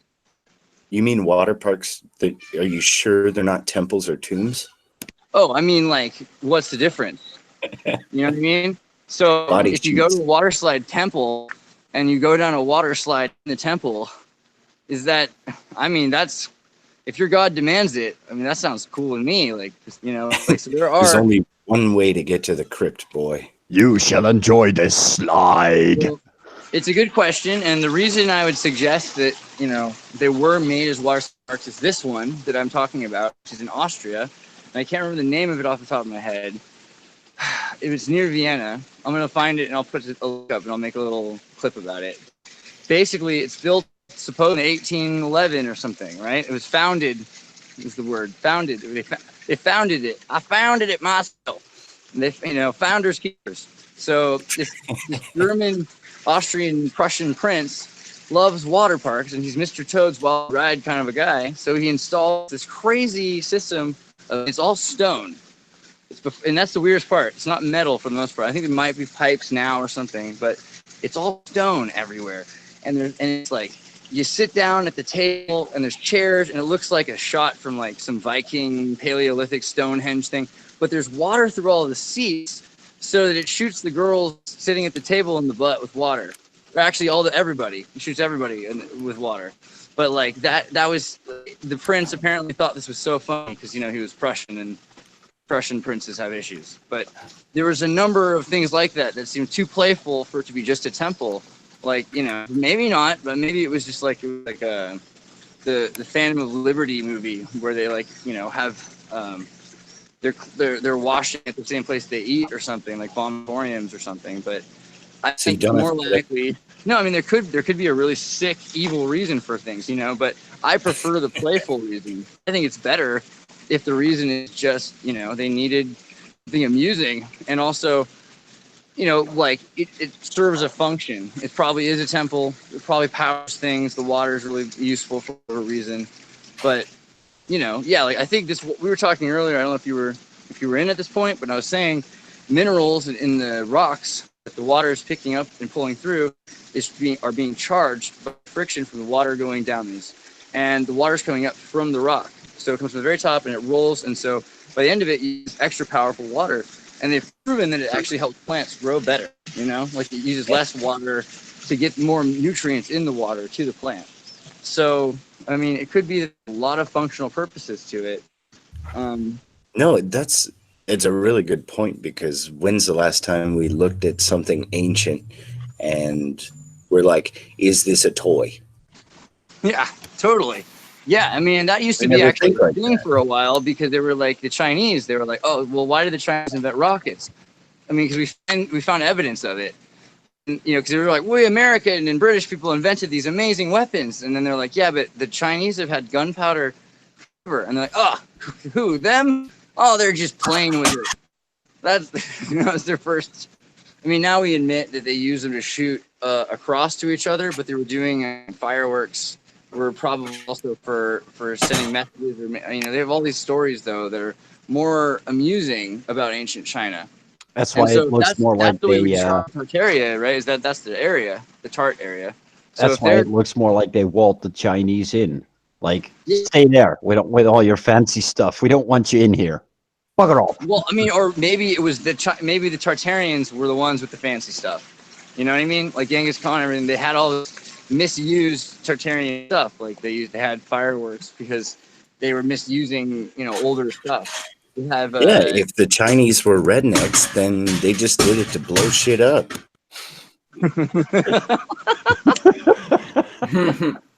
What are those guys doing? Is it signals? Is it complex warfare? Nah, they just like to blow shit up.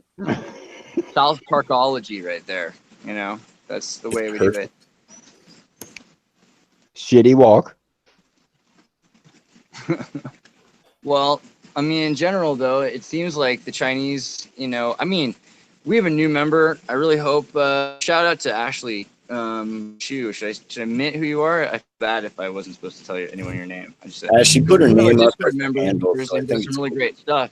I'm trying to make sure that everyone talks about things, so I hope it's okay. I'll ask, like, I think the point is that you should go into the Discord and check out some of the stuff that's been posted by other members.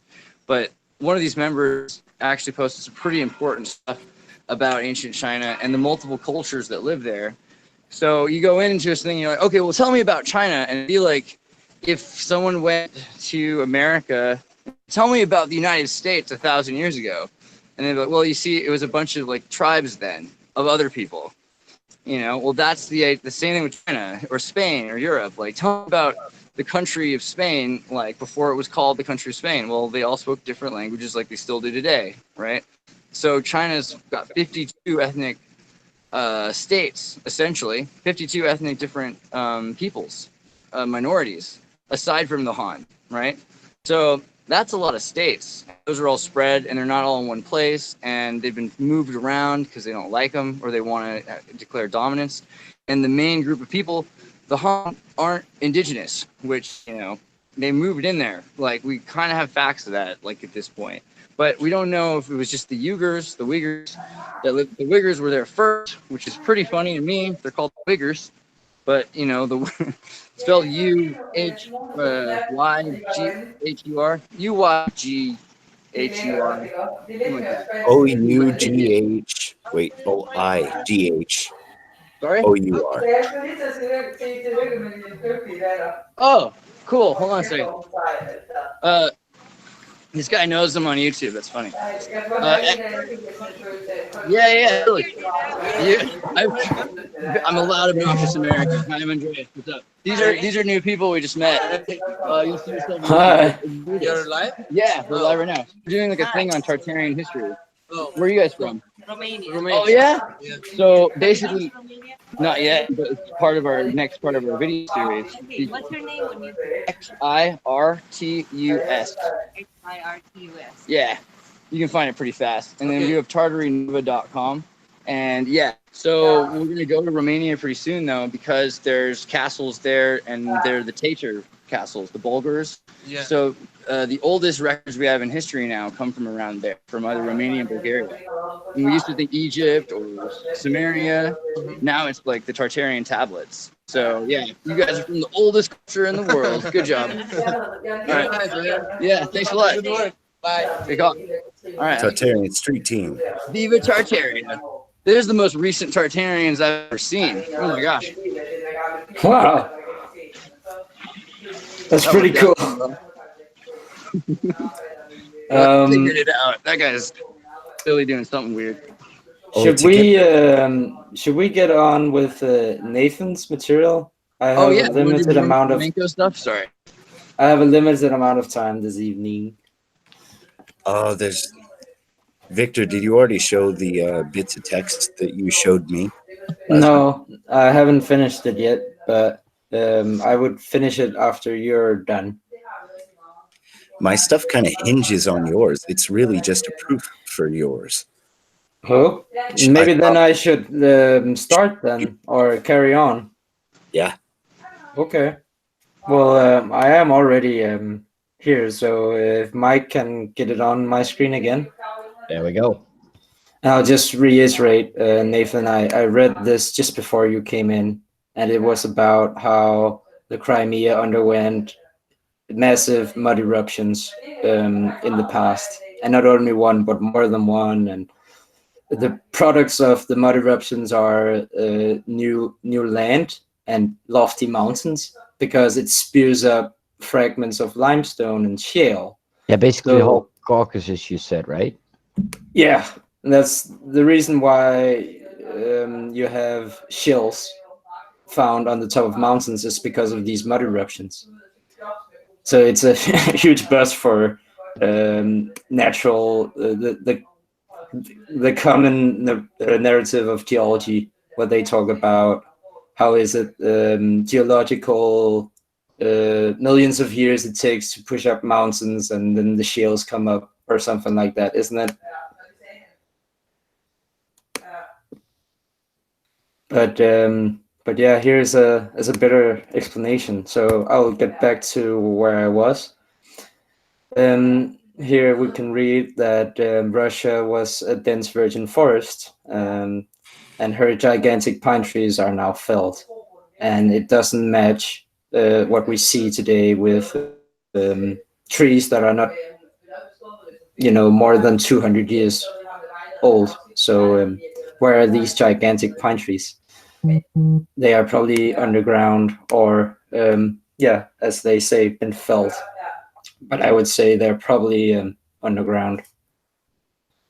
And here, with successive changes on the shores of the Crimea, and changes produced by mud volcanoes. I'll read from here.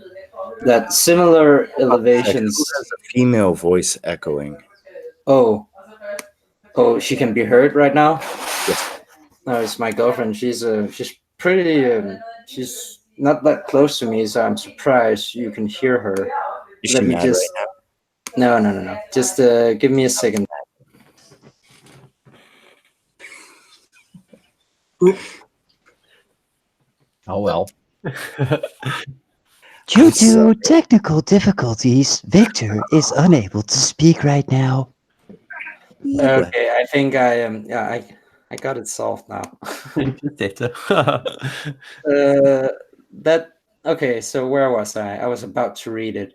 That similar elevations have been in progress from still remoter antiquity in all these southern regions. We have already attempted to show, and particularly in regard to the bottom of a former Great Caspian Sea, which we have proved to have been upheaved and desiccated at successive periods. Haha. So Wiseup says there was one event, and these guys are here to tell him no. Now the very coast of the Chersonesus, or where marked changes have occurred in the historic era, are in the vicinity, or it may even be said, in the ancient line of elevation of the Caucasus and the Crimea, along and parallel to which mud volcanoes have been erupted, that have continued in action to the present day and have raised up land above the waters which did not exist in the time of the ancient historians. So this is a pretty important part of the book, because it explains that these mud volcanoes again creates massive geological changes in successive steps. And it talks in the book about some plates. I think I'll show them the next time. And one of the plates gives the apparition of Taman and several adjacent islands of the Kuban through the eruption of mud volcanoes. And these are not isles anymore. These Taman and Kuban turn into one giant peninsula. But yeah. Thus, freshwater shells common in the Volga have been found at about 300 feet below the city of Astrakhan. That's 100 meters below Astrakhan. That gives you an indication of some of these older cities on these older maps, how far down in the ground they could be, and how far you would need to dig in Russia to find anything of the old Tatar Empire. 300 feet. So it gives you an idea, and there's a lot in this book about it, and I think this is in French, by the way. I think that these events, elevations, cause, as Wiseup says, old buildings to look like mountains. I have speculated that perhaps some old caves inside of giant hills, such as Stellium's Mont Go, which is that is a biological structure, but some of them could indeed be old churches, old parts of old cities, giant structures. Because in this cave in France, there's very close shell. It's a very not very thick. You can see how the sun comes in here, and inside of here you have large pillars, and this seems to be a massive relic from a church, like with stalactites on it. I don't buy that people who survived in caves made these because they were bored. This looks to me to be a petrified giant ancient building, and now turned into a cave, and you can walk into it now and you can see the remains. Here again, a statue, or what looks to be the remain of like a church-like statue, as you would have them in St. Peter's Basilica or something, and giant in size. And again, the sun is peeking through the roof, it would seem. And here again, a giant pillar. And look at the man's size here. This is wholly believable because it's only been recently that the various branches of science have observed that stalactites and stalagmites can have an occurrence in the time span of years rather than decades or centuries. Mm-hmm. These things happen very fast. And so for us to find something 50 years on, 100 years on, isn't strange at all. Look here, Nathan, how this looks to be like a giant fountain, like emphasis on giant, and statues are on top of it. So if we buy the narrative of cave dwellers, how did they create massive giant statues on top of massive giant, like, how? It's just so weird. So I think like the only possible explanation left is mud eruptions, petrification of ancient structures, and this is what we get. Do you think they're all connected? All these mud volcanoes? Oh, yes, I do. It's like Yellowstone must be one huge one, isn't it? Mud volcano. Well, Yellowstone is a part of a caldera system. So Yellowstone caldera directly connected to the Mammoth. Mike, share my camera because I'm driving down a pretty interesting street. I'll mute myself though, unless Victor's got more stuff up. Sorry. I do have a bit, but you can share Andreas's street while Nathan talks. We've been talking about the interconnectedness of many things beneath us, and Brittany had been of the mind, and I'm only going to paraphrase her because so much goes through our discourse. She'd been of the mind that not only are a lot of these connected, but that the waterways become mud volcano roots. When magma chambers connect, they explode and shoot out the easiest route. Now, if you have a buried city or buried canals or buildings with arcades, galleries, thoroughfares, promenades that are now underground, if like London or New York or Italy, all of Italy is so interconnected right now, if you bury that entire thing under 30 feet of ash that is then flooded and hardened, you have a new skin of the earth and you have a new webway beneath. And so it's not necessarily a stretch of the imagination to think that no matter what the volcanoes or mud floods or primary water routes are, that they're using old structures. Just because they're there, it's empty space, and water flows, as does magma. Yeah, I would agree. So yeah, it was a response to Paul's question, right? Yeah. Yeah. Do continue with these pictures, though. I can't read them. No, I have this book, don't worry, and I will send you everything. This time I will cite my sources, and we'll get them. You can look for them on the comment section below. But from moving on, this is Polish caves, salt mines, near Krakow.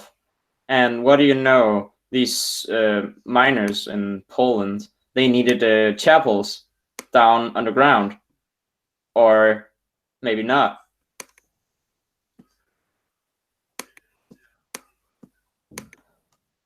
How's about they dug into a church? Yeah. Look at this roof up here. Like, so imagine the logic again.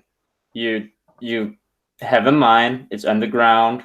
You have dug out the mine, because all other mines have like small tunnels, but these guys, these salt miners in Poland in the 1800s, they were so godlike that they created this massive space underground and carved things out of stone. I might have to read the story. It's 135 meters under the ground. Yeah. And yeah, it's just pretty crazy to think that anybody went down so far below ground and built things like this. Looks to They me look that exploratory. I mean, you built all of that beneath the surface, and your primary way in and out is a set of rickety wooden stairs. Yeah, the discrepancy is pretty noticeable.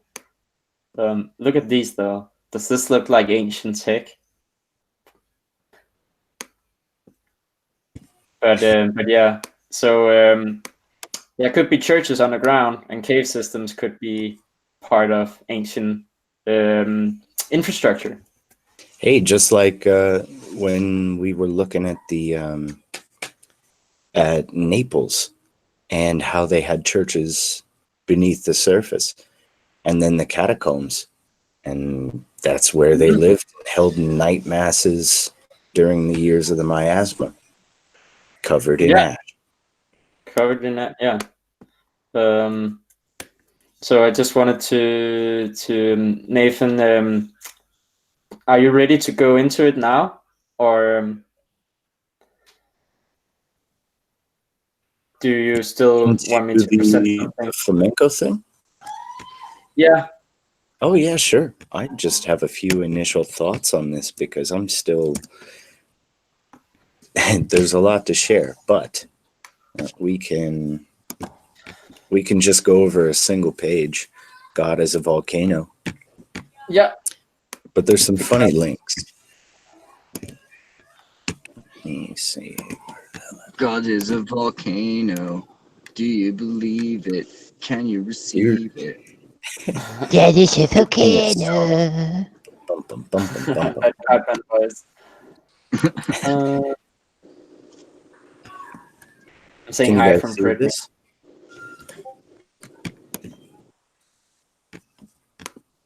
Yeah. Okay.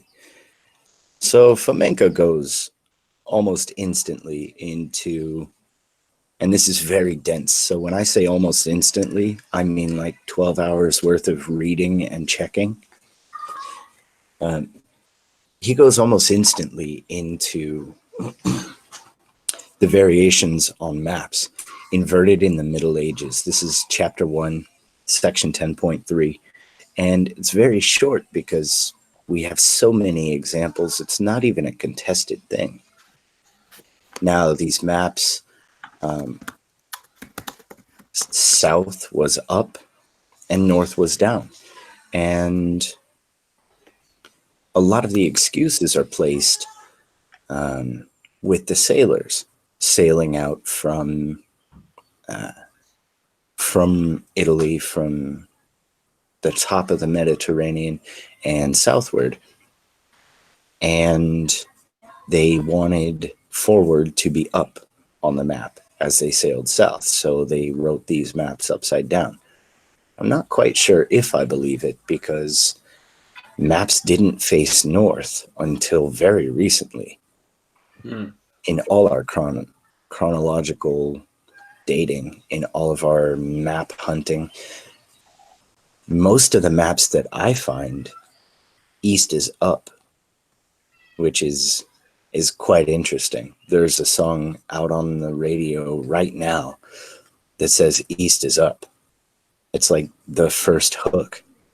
And this band 21 Pilots, I'm digging into them because they are so esoterically aligned, it's scary. And this is what our kids listen to. But yeah, that's weird. I've been noticing that too randomly. It's pretty popular in Europe too. And they're huge. What the heck? Are they not clearly third degree and above? Like, come on. Whoa. All the stuff they go pretty deep. Oh yeah. And they actually turned me on to the French group of mathematicians that took on the moniker Nicolas Bourbaki, and how they completely revised and started at one with mathematics, and said that they proved the existence of God in mathematics. And this is back in the day, like this is old stuff. But yeah, they That's are what one of 21 the. Pilots is about? Whoa. That Oh makes yeah, sense in a weird that way. and more. I guess I got to get into that for a second. 21 Pilots is a story of Clancy, who is Blurryface. And the kids think it's a story about depression, which it may also be. But Blurryface, it has been created out of trauma from the human Clancy. And he's stuck in a city called Dima. And Dima is ruled by 9 bishops. And no one leaves Dima. And now it's Nico and the Niners, which is a direct reference to Nicholas Bourbaki. And their second major album is called Trench, wherein they escape from Dima, but they say East is up. And they get into a lot of alchemy and a lot of mathematics and so many biblical references that unless you're well read on more than one version of the Bible, they'll go right over your head. It's really crazy. I hate to say listen to a pop band, but listen to this pop band. Shit yourself. Dude, So, do it backwards. No, I'm just kidding. Actually, there's there's videos of kids that play their stuff backwards, and they're like, "Did he just say try to suicide us? No. Did he just yeah?" What? All right, I'm interested. Oh, that deeper I than mean, you know. that's But so real all the time, but like, I just hadn't bothered to give them any slack. But one of my ex-girlfriends was telling me about it, and I was like, huh, that's pretty weird. Like, you're into that band because you're so woke, you know, like kind of sarcastically. But then, like, you know, she was like, no, they're like bright eyes wide shut, you know. oh yeah, it's pretty crazy. But they leave hints and clues. They went media silent for a year and then came up with a new website where everything is code, including pictures, including maps, including GIFs and short films, images, so that you can try to divine things. But they feature Neptune's trident, they feature vultures, and every time that you look at a map that they present, you have to turn it 90 degrees so that east is up. And when I first started looking into them, none of the kids had figured that out. And me, I'm on this, like, everything is code binge at the time. And so I started turning the maps up and spamming their Discord. And they were like, where did you get this? I was like, it's an overlay of 2 images and you just turn east up like the song says. It's crazy. The whole thing is a puzzle. But back to this flamenco stuff. The inverted maps of the Middle Ages put east on the left and west on the right. And the old charts from Genoa can be seen throughout this book, but they might be used by traders or military fleet. And therein they get to the explanation where they've changed the map, moved it, tilted, everything. But I've had this nagging thing for a little while now that north and south are inverted. If you think of them that way, then us here on the northern hemisphere are actually on the southern hemisphere, which would make a lot more sense if you're of the mind that the previous iterations of mankind, the Hyperborean, the rest, all of that may truly be hidden and kept from us. And where's the one place that no one's allowed to go no matter what? Antarctica. And the North Pole. So, yeah, the North Pole too. But we still have people in the Arctic Circle. I mean, quite close. But in Antarctica proper, it's such a no-go zone. And so I thought that was interesting. But he gets on in section 11 to a modern analysis of biblical geography. He states the fact that many biblical texts clearly refer to volcanic activity has been well known to historians for a long time. The word Zion is widely known. Theologians interpret it as pillar. So, identifying Zion with Sinai and Horeb is common in both theology and Bible studies. Hieronymus, in particular, noted, it appears that the same mountain is called by two different names, Sinai and Horeb, or Sinai. But Mount Zion can be translated as the Pillar Mountain, and here he cites his reference. And I thought that was interesting. The Bible explicitly describes Sinai, Zion, Horeb as a volcano. In this case, the Pillar Mountain makes sense in the way of referring to a pillar of smoke above the volcano. But what if it is the pillar inside the mountain that is a giant tube carrying like a siphon tube from the magma chamber up to the crater? That could be too. But as we saw in that old picture, remember? But when you look at this picture, on the top left of the screen I'm sharing, figure 1.42, Moses ascending a fiery mountain. Ancient illustration from a Bible allegedly dated 1588, Biblia Sacra, taken from 544, volume 2, page 210, illustration 94. What does Flamingo say about Moses? Who is Moses according to Flamingo?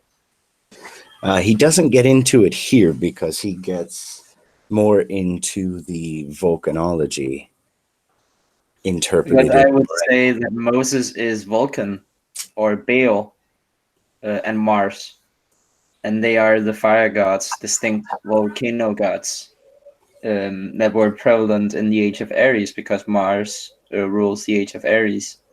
Mm-hmm. So I would say that the Jews and the Old Testament is a volcano book simply by the fact that Mars was the god they were inspired by, Moses. And that's why he carries horns, because horns come from Aries. That's it's Aries' horns on Moses, which is Mars. Yeah. So I just wanted to make that connection. It's very interesting that he would say that, oh yeah, they're talking about volcanoes. Then I would expect him to connect that to Moses being the fire god. But yeah, sorry. Well, perhaps as the emissary of the fire god, Moses walks up a volcano, comes back down with instructions and horns given to him by God as the emissary. But what he refers to also is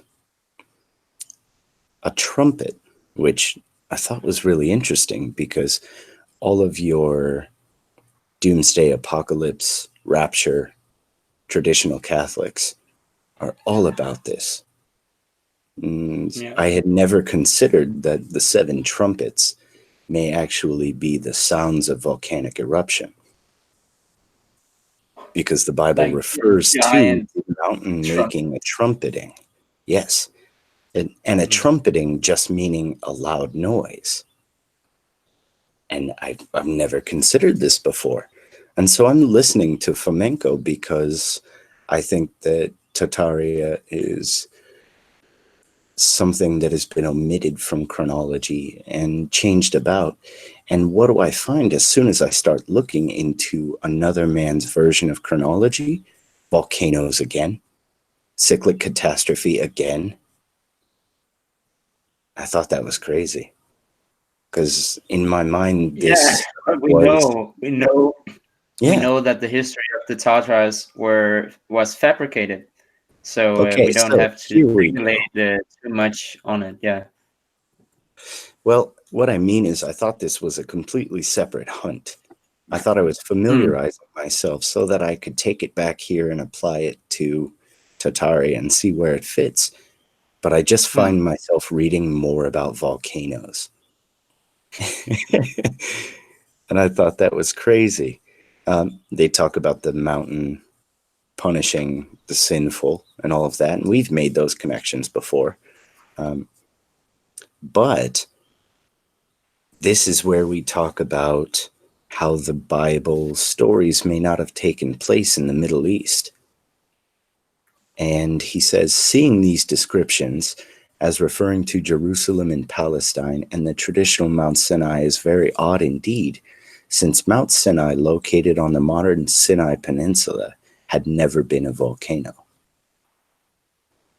Where did these events really take place then? So he says, it doesn't look like it's from here. Where could it be? And he says, it suffices to study the geographical map of the Mediterranean region to see that there are no volcanoes on the Sinai Peninsula, and there aren't any either in Syria or Palestine. There are zones of tertiary and quaternary volcanic activity, but one encounters those in the vicinity of Paris as well. There has been no volcanic activity recorded in documented history in the post-AD period. The only relevant geographic zones that possess powerful volcanoes active to this day is the area including Italy and Sicily, since there are no volcanoes in Egypt or anywhere in the north of Africa. We're looking for 1, a powerful volcano that was active in the historical epoch. 2, a destroyed capital near the volcano. See the Lamentations of Jeremiah. 3, 2 or more destroyed cities near the volcano, Sodom and Gomorrah. There's just one volcano in the entire Mediterranean area that fits these criteria. Can I say, Nathan, that an ancient map has been found where it describes Sodom and Gomorrah, where are today probably in the Dead Sea. So in the middle of the Dead Sea is a depiction of Sodom and Gomorrah being in the middle of the lake burning.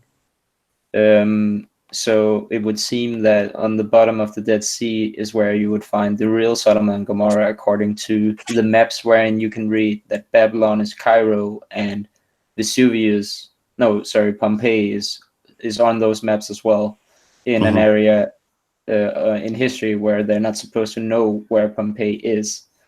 So maybe, I don't know, it just confused me a bit, because if Sodom and Gomorrah is because are in the Dead Sea. Yeah, but sorry. Well, you know that Meat Puppet song, where do bad folks go when they die? They don't go to heaven where the angels fly. They go to a lake of fire and fry. You won't see them again until the 4th of July. It seems like an interesting idea of a lake of fire. Volcano. And Tortessus, yeah, a lake of fire. It's a volcano, right? Like a big, at the top of a mountain, there's a big lake of fire. Look at Maracaibo in Venezuela, the lake of fire. I mean, an oil lake will burn for years. Yeah. Now, so, I mean, if you thought that was death. We're not there yet. I'm still saying what Flamenco states. Not what I have found from it yet, but it's a good thing to touch on. But yes, I will get there. He's equating this with one volcano in the Mediterranean area that fits the criteria of Vesuvius. And the famous Pompeii, a capital, 2 destroyed cities, Stabia, Sodom perhaps, and Herculaneum, Gomorrah. The names do possess a slight similarity. Now, flamenco is only the latest and most popular. N.A. Morozov was before, and he has been so well shut up that it's damn near impossible to find his work. But ever since Scaliger started this, everyone that is against Scaliger has been effectively silenced, which is how I first got into the flamenco too. What are we not allowed to say? that's probably what the truth is, or closer to. So Morozov was of the opinion that for the name Sinai given to Vesuvius is the Latin word sinus or sino, mountain with bowels. I thought that was kind of funny. You could name anything that. But Horeb has its origins in the Latin word horribilis, or horrible. So Morozov conducted research concerning biblical text as read without vocalizations and considered the localization of Mount Sinai, Horeb, Zion in Italy. Now, on this page alone are 50 references to the Bible calling something a volcano or referring to it. And I'm going to spend my week digging into each one just because I want to see how they describe it and try to geographically map this. Yes, volcanoes come and go. We have ghost volcanoes, extinct volcanoes, and just because at the time we didn't see their evidence doesn't mean they don't exist or didn't. But this book is recent. This book isn't 50 years old. And it was about 50 years ago when our understanding of volcanology in this present iteration of society really gained traction. And so for a man that has done this work, I would be hard-pressed to think that he, making his claims, is ignorant of the basic tenets of what was known about volcanology at the time, which 2000. Here's what's interesting. The Bible says, "The Lord our God spake to us in Horeb, saying, Ye have dwelt long enough in this mount. Turn you and take your journey to the land of the Canaanites." Deuteronomy 1:6-7. So they vocalize Canaan or Canaan and localize it in a desert near the Dead Sea coast, which there's your Dead Sea map, Victor. Mm-hmm. But another vocalization is possible. Canaan, Sanoa, as a variant of Genoa in Italy. Apart from that, and this is the interesting connection, the word Canaan sounds like the land of the Khans, Canaan. The Bible gives the direction as to the land of Canaan, the Canaanites, and unto Lebanon, L-B-N-U-N, commonly vocalized as Lebanon. However, it's also used for the word white and might have been used to refer to Mont Blanc, the White Mountain literally. The land of the Canaanites may mean the same as the Khan's land or the land of the Khan. So what I've been considering is Moscow, Jerusalem. And could they have made the trek after a volcano, after leaving Campi Flegrei area even, away from volcanoes and into Tartaria? Say the last part again, sorry. Oh, leaving the land of the volcanoes and going to Tartaria, the land of the Khans. Now, without saying Tartaria, without saying anything too specific, in a completely separate line of research, he's driving the people of this time in the Bible into what have seen may actually be the Moscow, Jerusalem.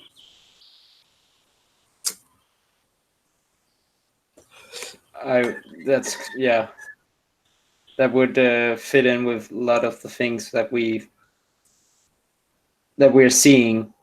Yes. If what you're saying is true, it would also alter the family history I have, because the founding father of my family in 1347 was alleged to have traveled with the Danish king to the Holy Land, which is assumed to be in Jerusalem. And it is reported that they were knighted as Knights Templars in the Holy Land. But I thought to myself, that was pretty crazy that they only took 2 years on horseback to Israel and back to Denmark again. But if you went from Denmark to Moscow, Jerusalem, that would be pretty doable. Yeah.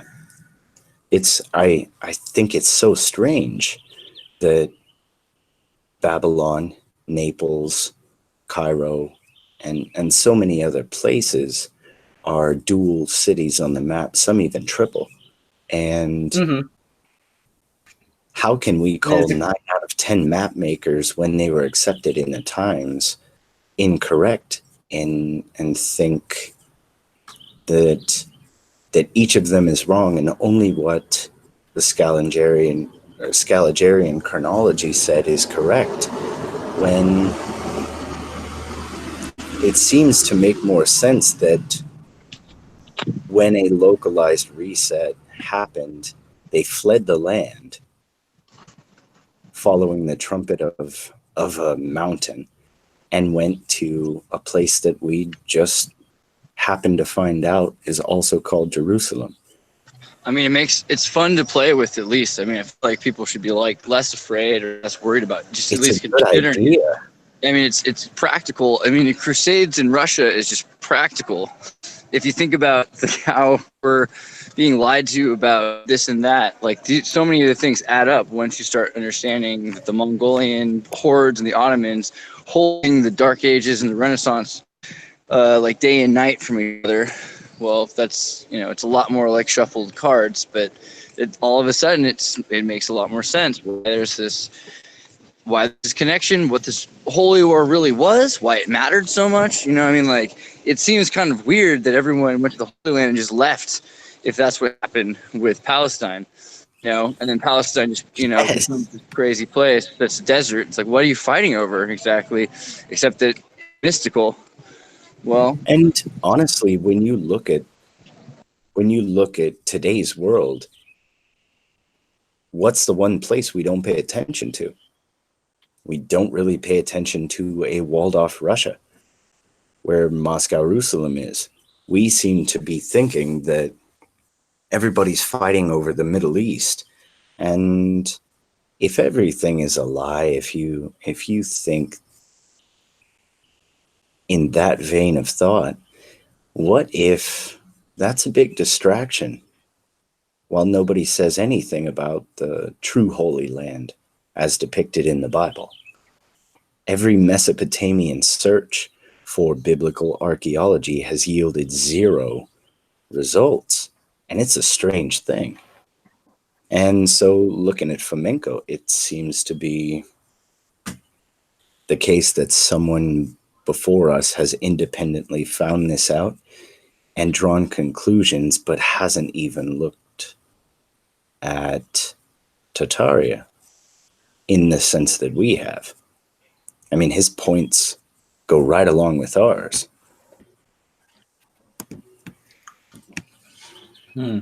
Maybe not wholly. I'm still reading, I'm still learning, but the rest of the chapter, section 11, gives more and deeper references. The Bible says, when we departed from Horeb, we went through all that great and terrible wilderness, Deuteronomy 1:19. The famous Phlegrean fields that are located near Vesuvius fit this description perfectly.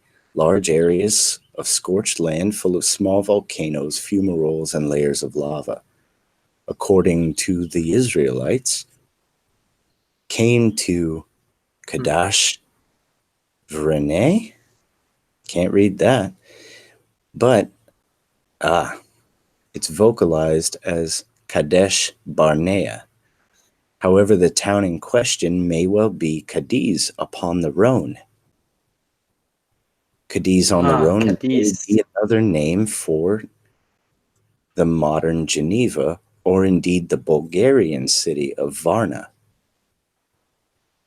And so when we listen to all of his points based on this, we're seeing that it's easier to paint a picture that Fomenko is painting than it is to assume that everything happened in this small localized area.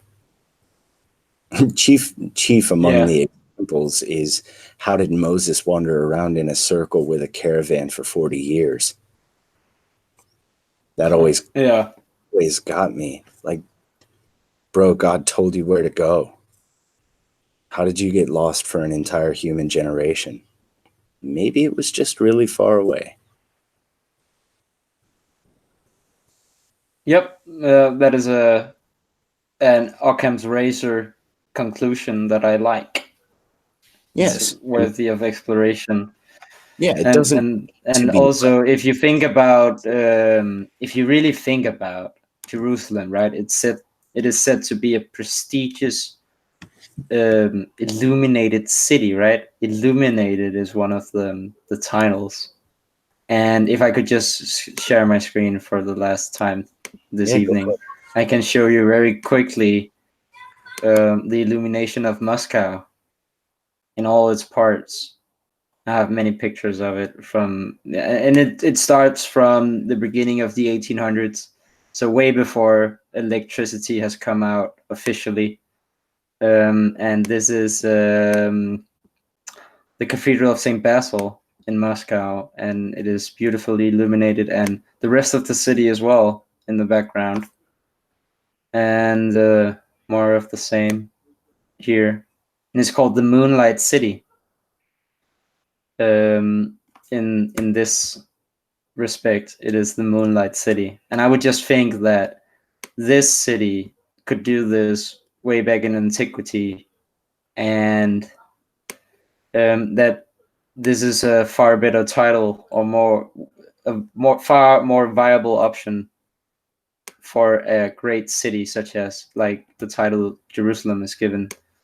I think it fits way better than the modern Jerusalem, which is basically a ruin, and it's not as impressive as this, I would say. Not at all. And if we're of the mind that our world leaders are on the same page, then they've done their purpose and their task very well. Most people think that Jerusalem is in the Middle East. Now, if it really isn't, then they have succeeded. And it sounds like a grand opportunism. Indeed, because like the mechanism by which you control a nation, or by which a nation gains security, is entirely hinged upon history.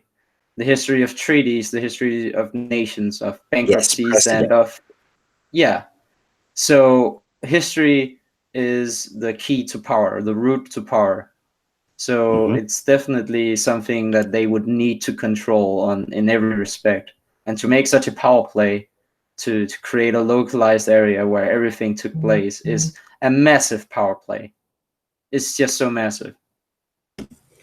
And now this is why... just look at Moscow just a second, Nathan, how many of these buildings were able to do this. It's not within, they are not all within the Kremlin walls. There are also some of them outside of, and they're able to light up. Sorry, Nathan. Now, this is where we get into the Fomenko chronology as relates to the book that you showed. When you said just a few centuries ago, Russia was a dense forest, dense virgin forest. So where do we come across this in our respective apocrypha and biblical text? Now, Jesus wandered through the forest for a month. They places like Golgotha, and Jerusalem are completely battled over. When they say, we think we know where it is, we think we know where this is. But as far as hard archaeological evidence, no. And what is the foundation of archaeology? Funded expeditions to prove biblical accuracy. And so what if that's the way it started? Maybe not the way it is wholly anymore, but that's the way it was. And if that's true, then any expedition into the Siberian or Russian wastes, into the steppes, could be a hunt for what was. And that would provide a great reason for why we never found anything like that in the Middle East as we've searched for it. Sure, there are other great things in the area, but what if it was really found in Russia? This could definitely explain World War II, the Repatriation Act, the changing of the Russian languages 3 separate times, the outright genocides that have taken place in there since the 50s alone. I would call the last 100 years of human history a massive success for anyone who may have tried to hide the true Holy Land. Yeah. And maybe Kremlin was the true holy city, right? The city of illumination. Yeah, this could be. And so this bears more looking into, but I found the idea fascinating. And the book you handed me, the pages that you shared today, only served as more incentive to dig deeper. A few hundred years ago, all of Russia was a forest. Jeez. Yeah. And look at it now. Vast steppe plains. And exactly. Human industry over the course of time having done something like that. And Nathan John Struess. John Struess, he talks about in the 1600s that entire cities in Tartary was swallowed by the earth. Wild. And I could see that because in the 1600s, we get on to today's cyclic cataclysms. Most of America was a geomagnetic hotspot during that time. And this would mean that there would have been in the 1600s an increase in earthquakes, liquefaction, volcanism, just in general in that area. I mean, the last time that place was geologically active. And so this could go quite a ways to explain the whole thing. But only if viewed from a holistic standpoint. Right now, I'm looking for the Temple of Solomon here. As I've shown before, this was in Jerusalem, which may be Moscow. Oh. And he's got a lot to say. Fomenko has a lot to say about the location of the Temple of Solomon, too. That's funny. But the funny thing is, right, that first of all, this, when it was originally built, this was a teeming city full of buildings, both in high elevation and down here at the base level of the temple. And there was a huge mud flood, and we know from the Bible that and other sources that the Hebrews found Jerusalem, dug it out, or I've at least heard some. There's a guy called Macho69, I think, in our Discord. He told me about as he has some family history on it. Oh yeah, Macho. Yeah, he told us that as the way he understood it is that the Jews found Jerusalem, found the Torah underneath the earth, and started from there. And this could indeed be what happened after the cataclysm. They come to Jerusalem, digs out the temple, find the archives, and gain all their knowledge from which they have all their power today. Another point is that the size of this is just so crazy. Look at the small trees here. And this building is also very big. And this is the temple itself. This is the base of the temple.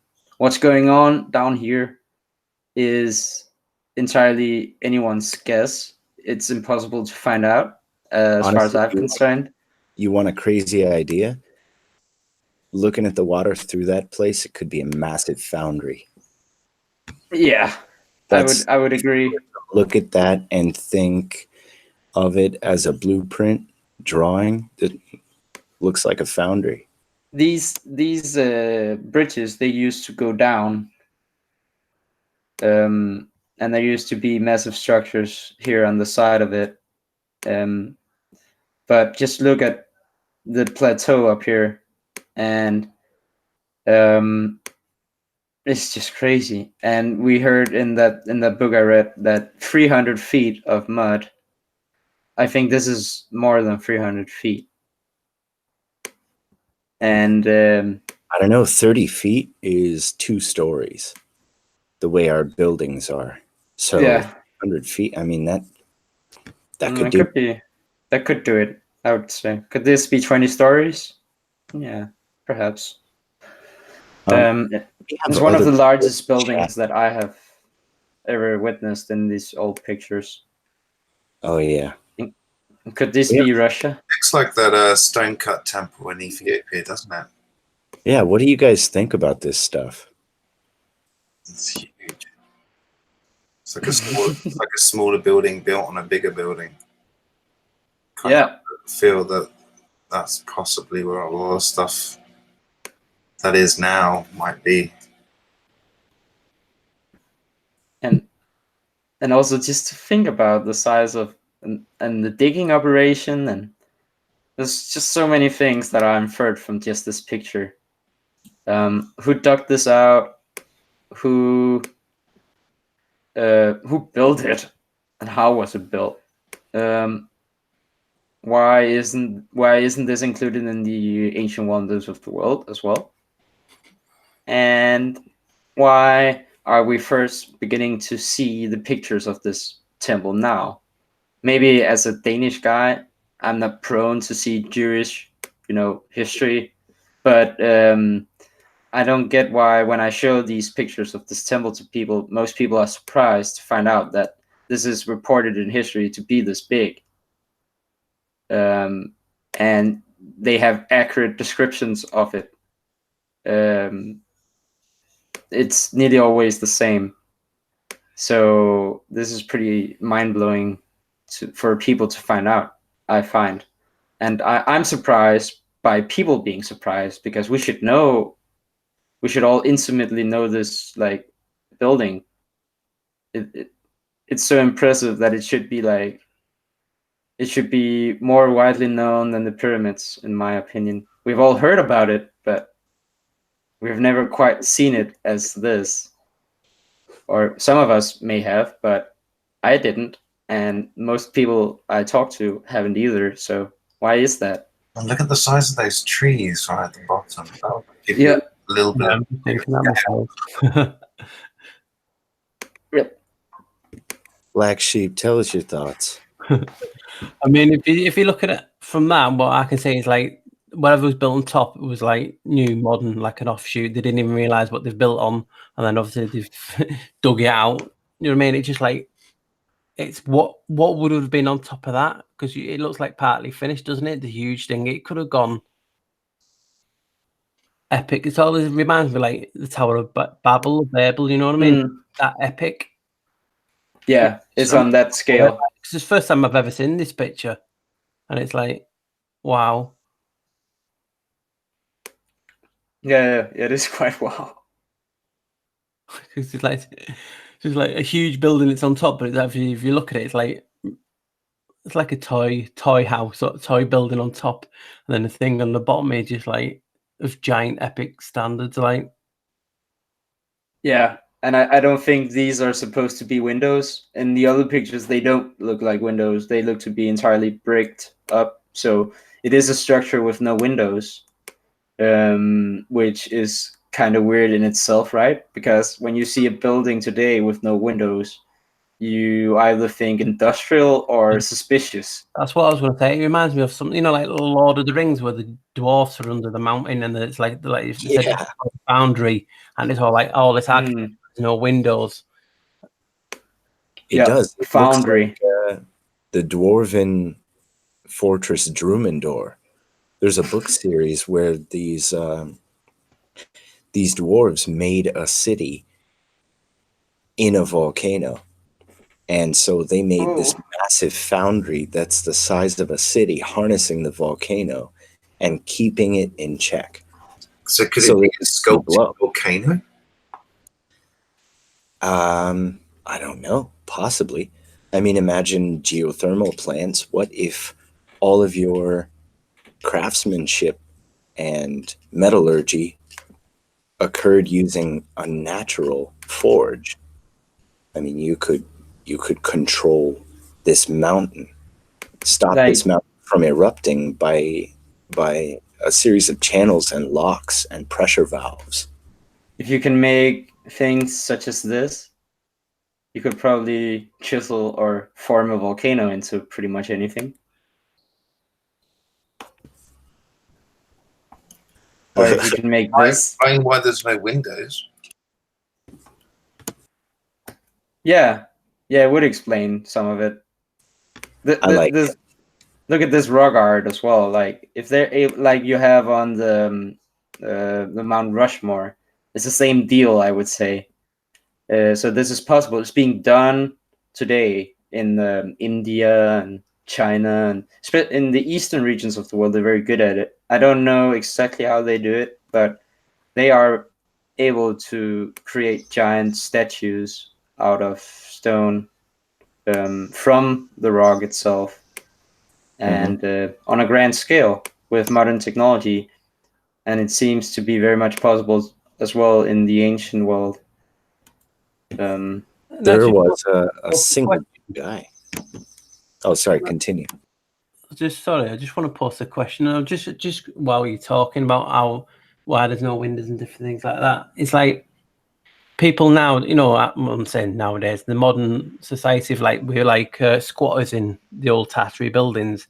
What if the Tartarians, what we think we know the Tartarians, were squatters themselves as well, and there was another advanced race before them?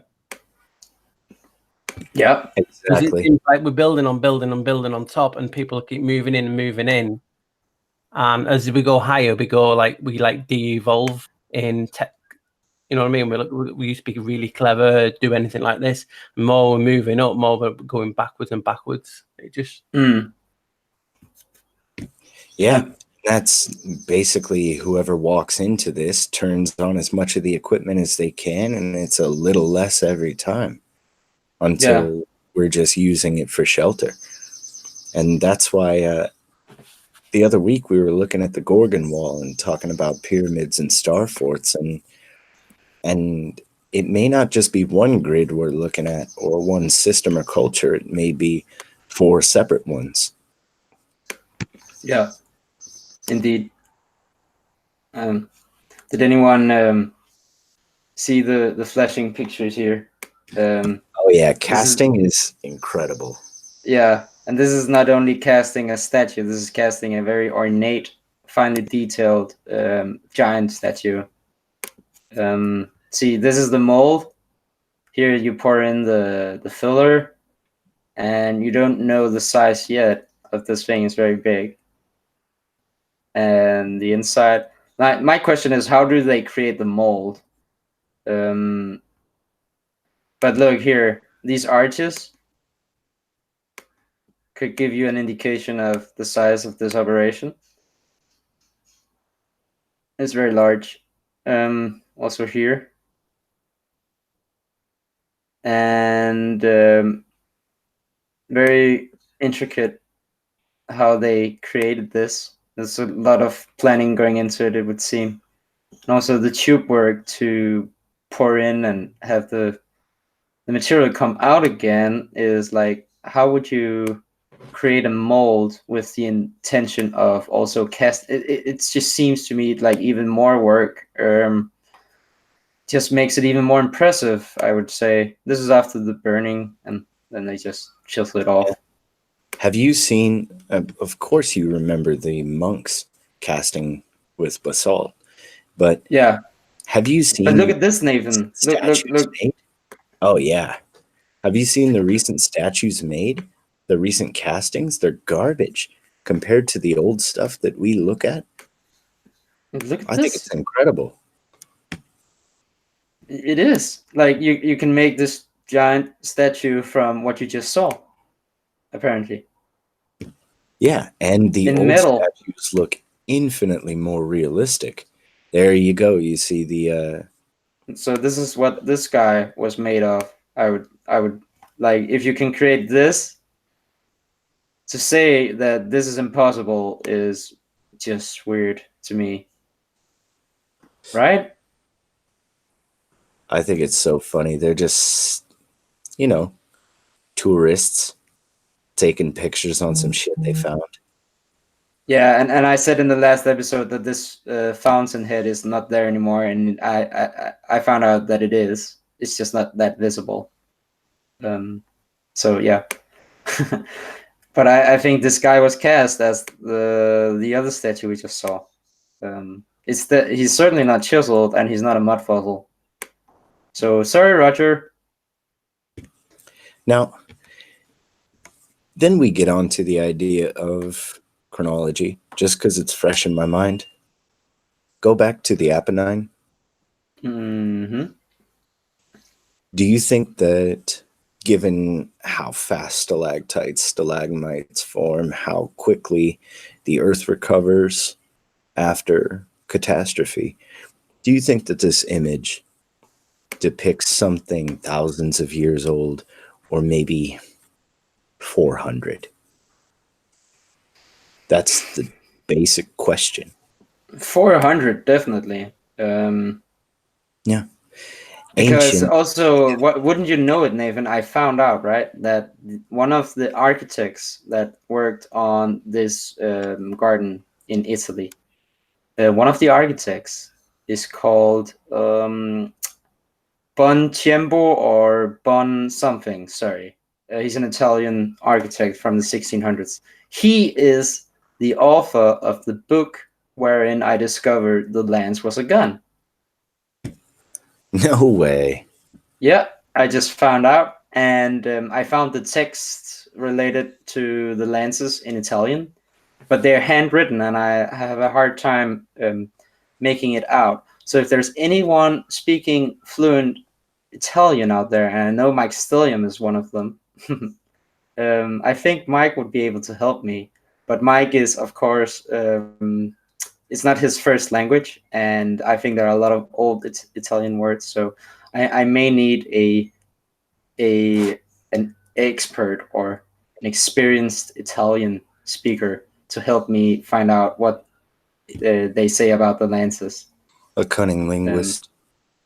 Yeah, cunning linguist. But I just found it funny that the lance architect is also the architect of many of these, allegedly, statues. Oh, it's always everything is collected and condensed into just a few hands that created it all.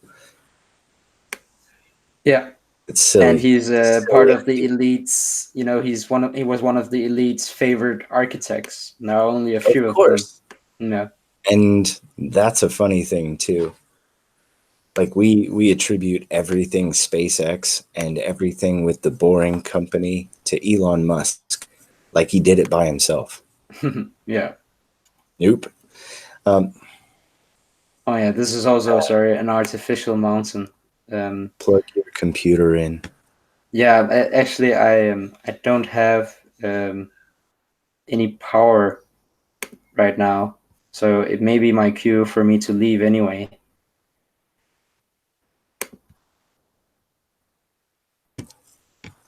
You don't. So I also have to go. Yeah, that's not. I could get it quickly, but I have to go in like 15 minutes anyway. So, I want to. We've been running for a while, so yeah, this may be a good time to call it. Yeah, I just wanted you to show. I just wanted to show one last thing. Then, this is in a church, and Nice. it has this wheel, and there are pillars, and it's behind an organ. And have anybody seen a wheel such as this before? Somewhere? Yeah, I mean, yeah, Stargate. I was just going to say Yeah, Stargate. I almost said Stargate and I stopped myself. Stargate. Stargate. I would say this Stargate. is very much akin to perhaps this part of an electromagnetic motor from AEG in Berlin in the late 1800s. It came from a Edison patent, and I'm trying to find out more about it. It's hard to find info on it, or else I'm just a bad researcher. But Well, I'm thinking very much that this could be an electromagnetic machine as well inside a church. And here you have it in the modern day. And also here in this alleged ancient sulfur mine on New Zealand. Whoa, show me. But Another Stargate. what are you saying, Nick? Stargate.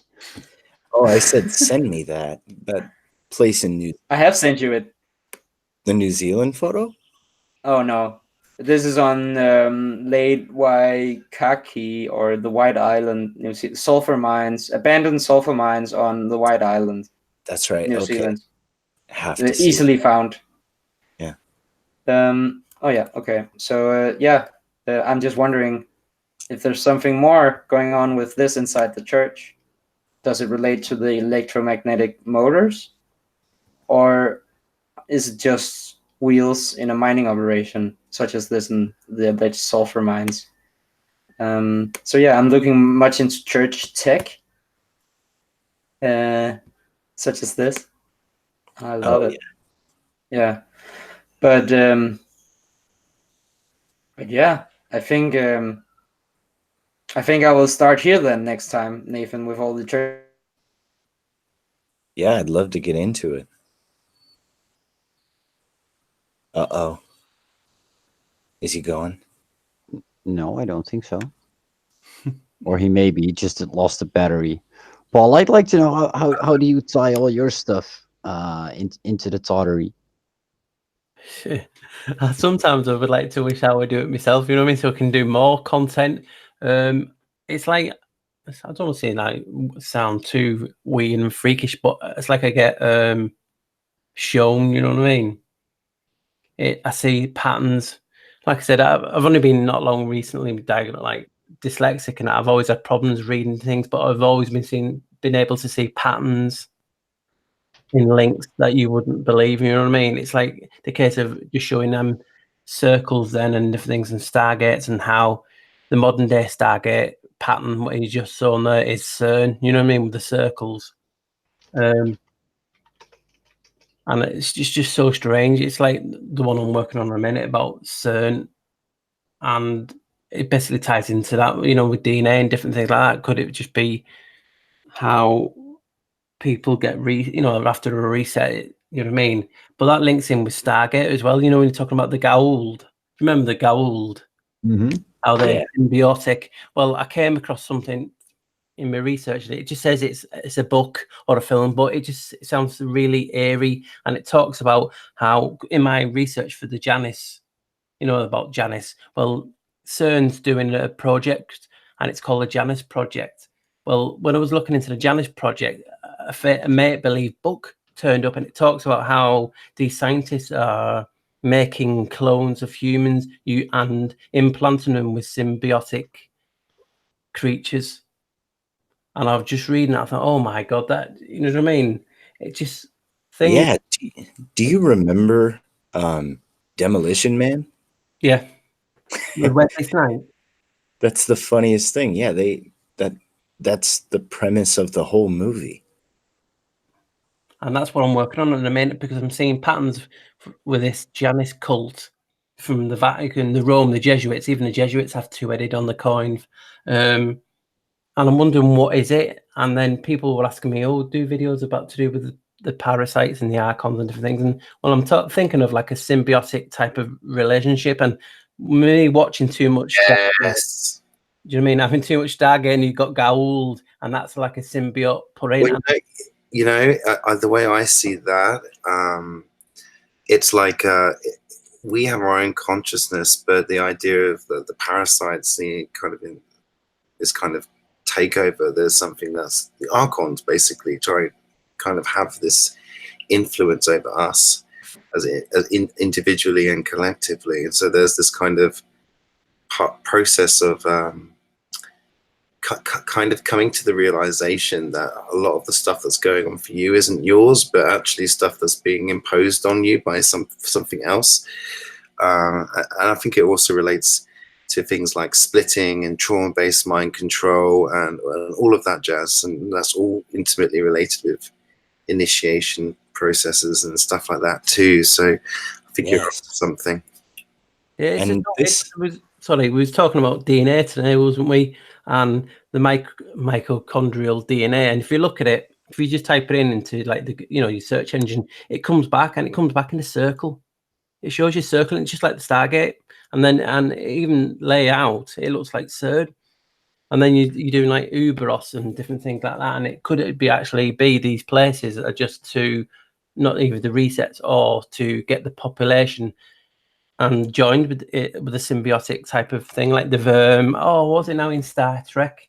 Is it the Vril? Is it the Vril? What's her name now? She had a symbiotic type of relationship, like the Gold. Oh, I can't remember her name now. This is something echoed quite a bit too. And who's to say that no matter what you call it, whether the symbiosis is biogenetic, mimetic, or psychological, or metaphysical, who's to say that couldn't also be called a guiding hand? Yeah, and I was just thinking, a guiding hand, whether God or Archon, can be more than one hand, can be beneficial and can be malefic. And what I was like looking at is, could this symbiotic type of relationship be the Tartarians? We're actually looking for them, and they're actually hidden in plain sight in the symbiotic relationship. That's just, you know what I mean? We're all looking for them, and they could be actually the symbiotic, the actual thing, like or the gold, or whatever you want to call them, type of thing. You know what I mean? Because all the references to serpents and different things, and throughout history, and how history just been recycled, we just don't know what is truth anymore. You know what I mean? You have one God saying it's this, and then that God's that God, and this one's the God of gods, and this one is even. You just don't know where you are, and it's just crazy. And we just have to make the best of what we can with what we've got, in front of us. Yeah, it's still our life. We still have to live it. So yeah. Because it's, when you hear people talking about the Holy Ghost and different things like that, once if they're talking about a symbiotic thing. Exactly. Well, the possessions, demons, all that kind of stuff is all related. Very funny, actually. That's kind of information's been going around.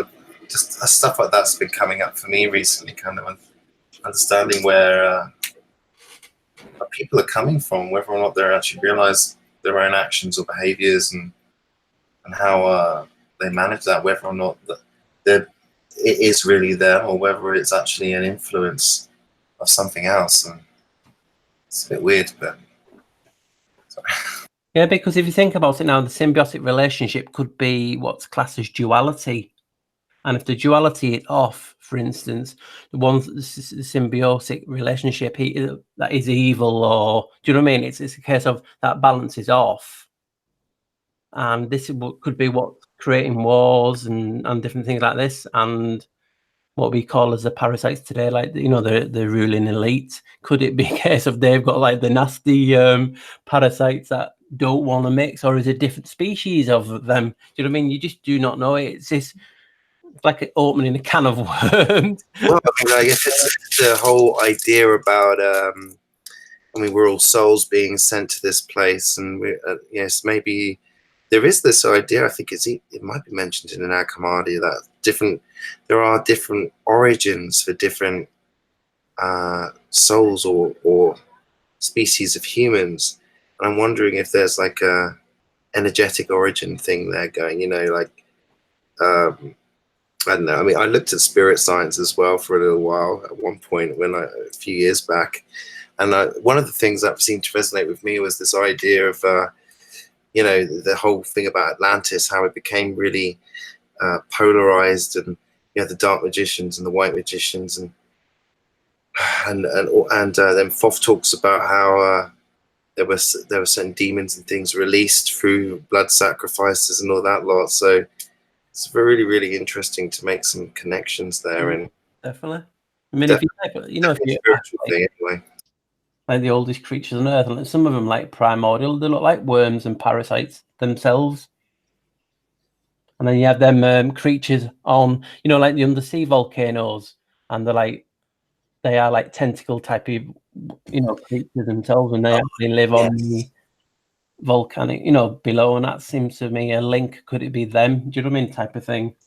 Yeah, there is. That's funny. Just the other day, I shared that picture of a sea spider, and I had never seen a sea spider, but in Antarctica, I can't make words.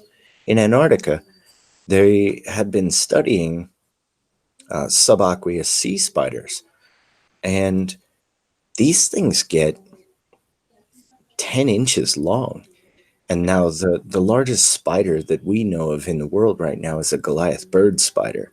But we have these things living in the deeps and the shallows in Antarctica, feeding off of volcanoes. And what in the world? I mean, they're looking at these for longevity. They're pulling their DNA for study. And I completely forgot where I was going. I was just so taken with these things. Giant life being created from the oceans. Yes, volcano, the magma outlets. That's it. These sea spiders are older than anything else that we know of in this area. And we're talking, if any one creature would have been alive and unchanged since the times of perhaps silicone trees or the world mushroom, then it's these sea spiders. Definitely. It's like I'm I hate to say TV, but I was into X-Files. I don't know if you guys were into X-Files. For sure. I've got like the box sets of them, and I'm just rewatching them. And one of the last ones I watched was when they were in like, was it Alaska or somewhere in the north, like the Arctic, and they were actually going crazy because of this little parasite that they've been dug up like from miles below the ground. And it just seems funny that I'm working on this now, and that was the other day. It's just so crazy that this creature, it was living primordial down below, it doesn't like mixing, but as soon as it goes into human, it makes them start fighting. It just reminded me of all the, you know, the wars and different things that's happening in the world and the troubles, how we seem to be going straight back to that. You know what I mean? It's like people have been took over by an angry, you know what I mean? It just back to primordial times where it's just like you or me type of thing.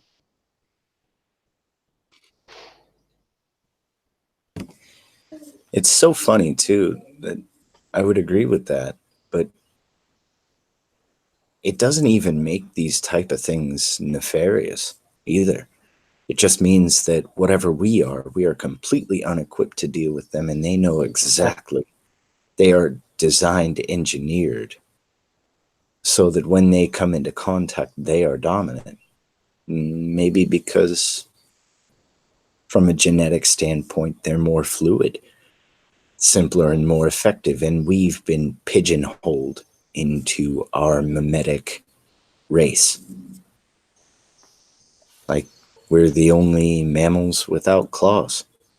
Our claws are vestigial finger protections now. And good luck taking a bear on. I would, though. Sword and shield. Give it to me. Definitely. It's just so crazy how things happen. You know what I mean? When you're researching things, this what happens to me is like I'm watching some on the telly, and then people will tell me or send me stuff, and it's like what I've worked on, but it's a newer image. Like for today, that image of just sort of the temple and foundry thing of like, wow, it's just actually, as soon as I see things like that, it's like pathways open up, linking me to other things that I've researched in the past, and it ties it all in, and that's how I work. And I just love learning. There's like a Gestalt awareness, and we're all a part of it. As soon as I'll go off on my own, like, Nathan, you need to go find something because you're not useful enough. And so I'll go on this unrelated search. I'll go hunting by myself. And as soon as I bring something back and I'm ready to share it, Victor goes, look what I found. And it's exactly the shit I want to talk about. The same with Brittany, the same with Lee sometimes. And it's like we all are unconsciously pointed in the same direction from a million different paths. And we've noticed this happening more and more over the months too. It's crazy. Yeah, synchronicity. Yeah, for sure.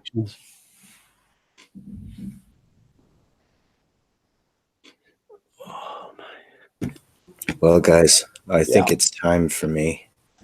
Yeah, same for me. Natural ending to me. Great. Yeah. We've all gone quiet. That's the ending. Cue the soft music. Everyone else is waiting for someone else to say, go, go. All right. Thanks for joining, man. Yeah, good to have you. Have you again. Speak soon. Bye. Bye, guys. Thanks for having me. All right. Cheers. Anytime.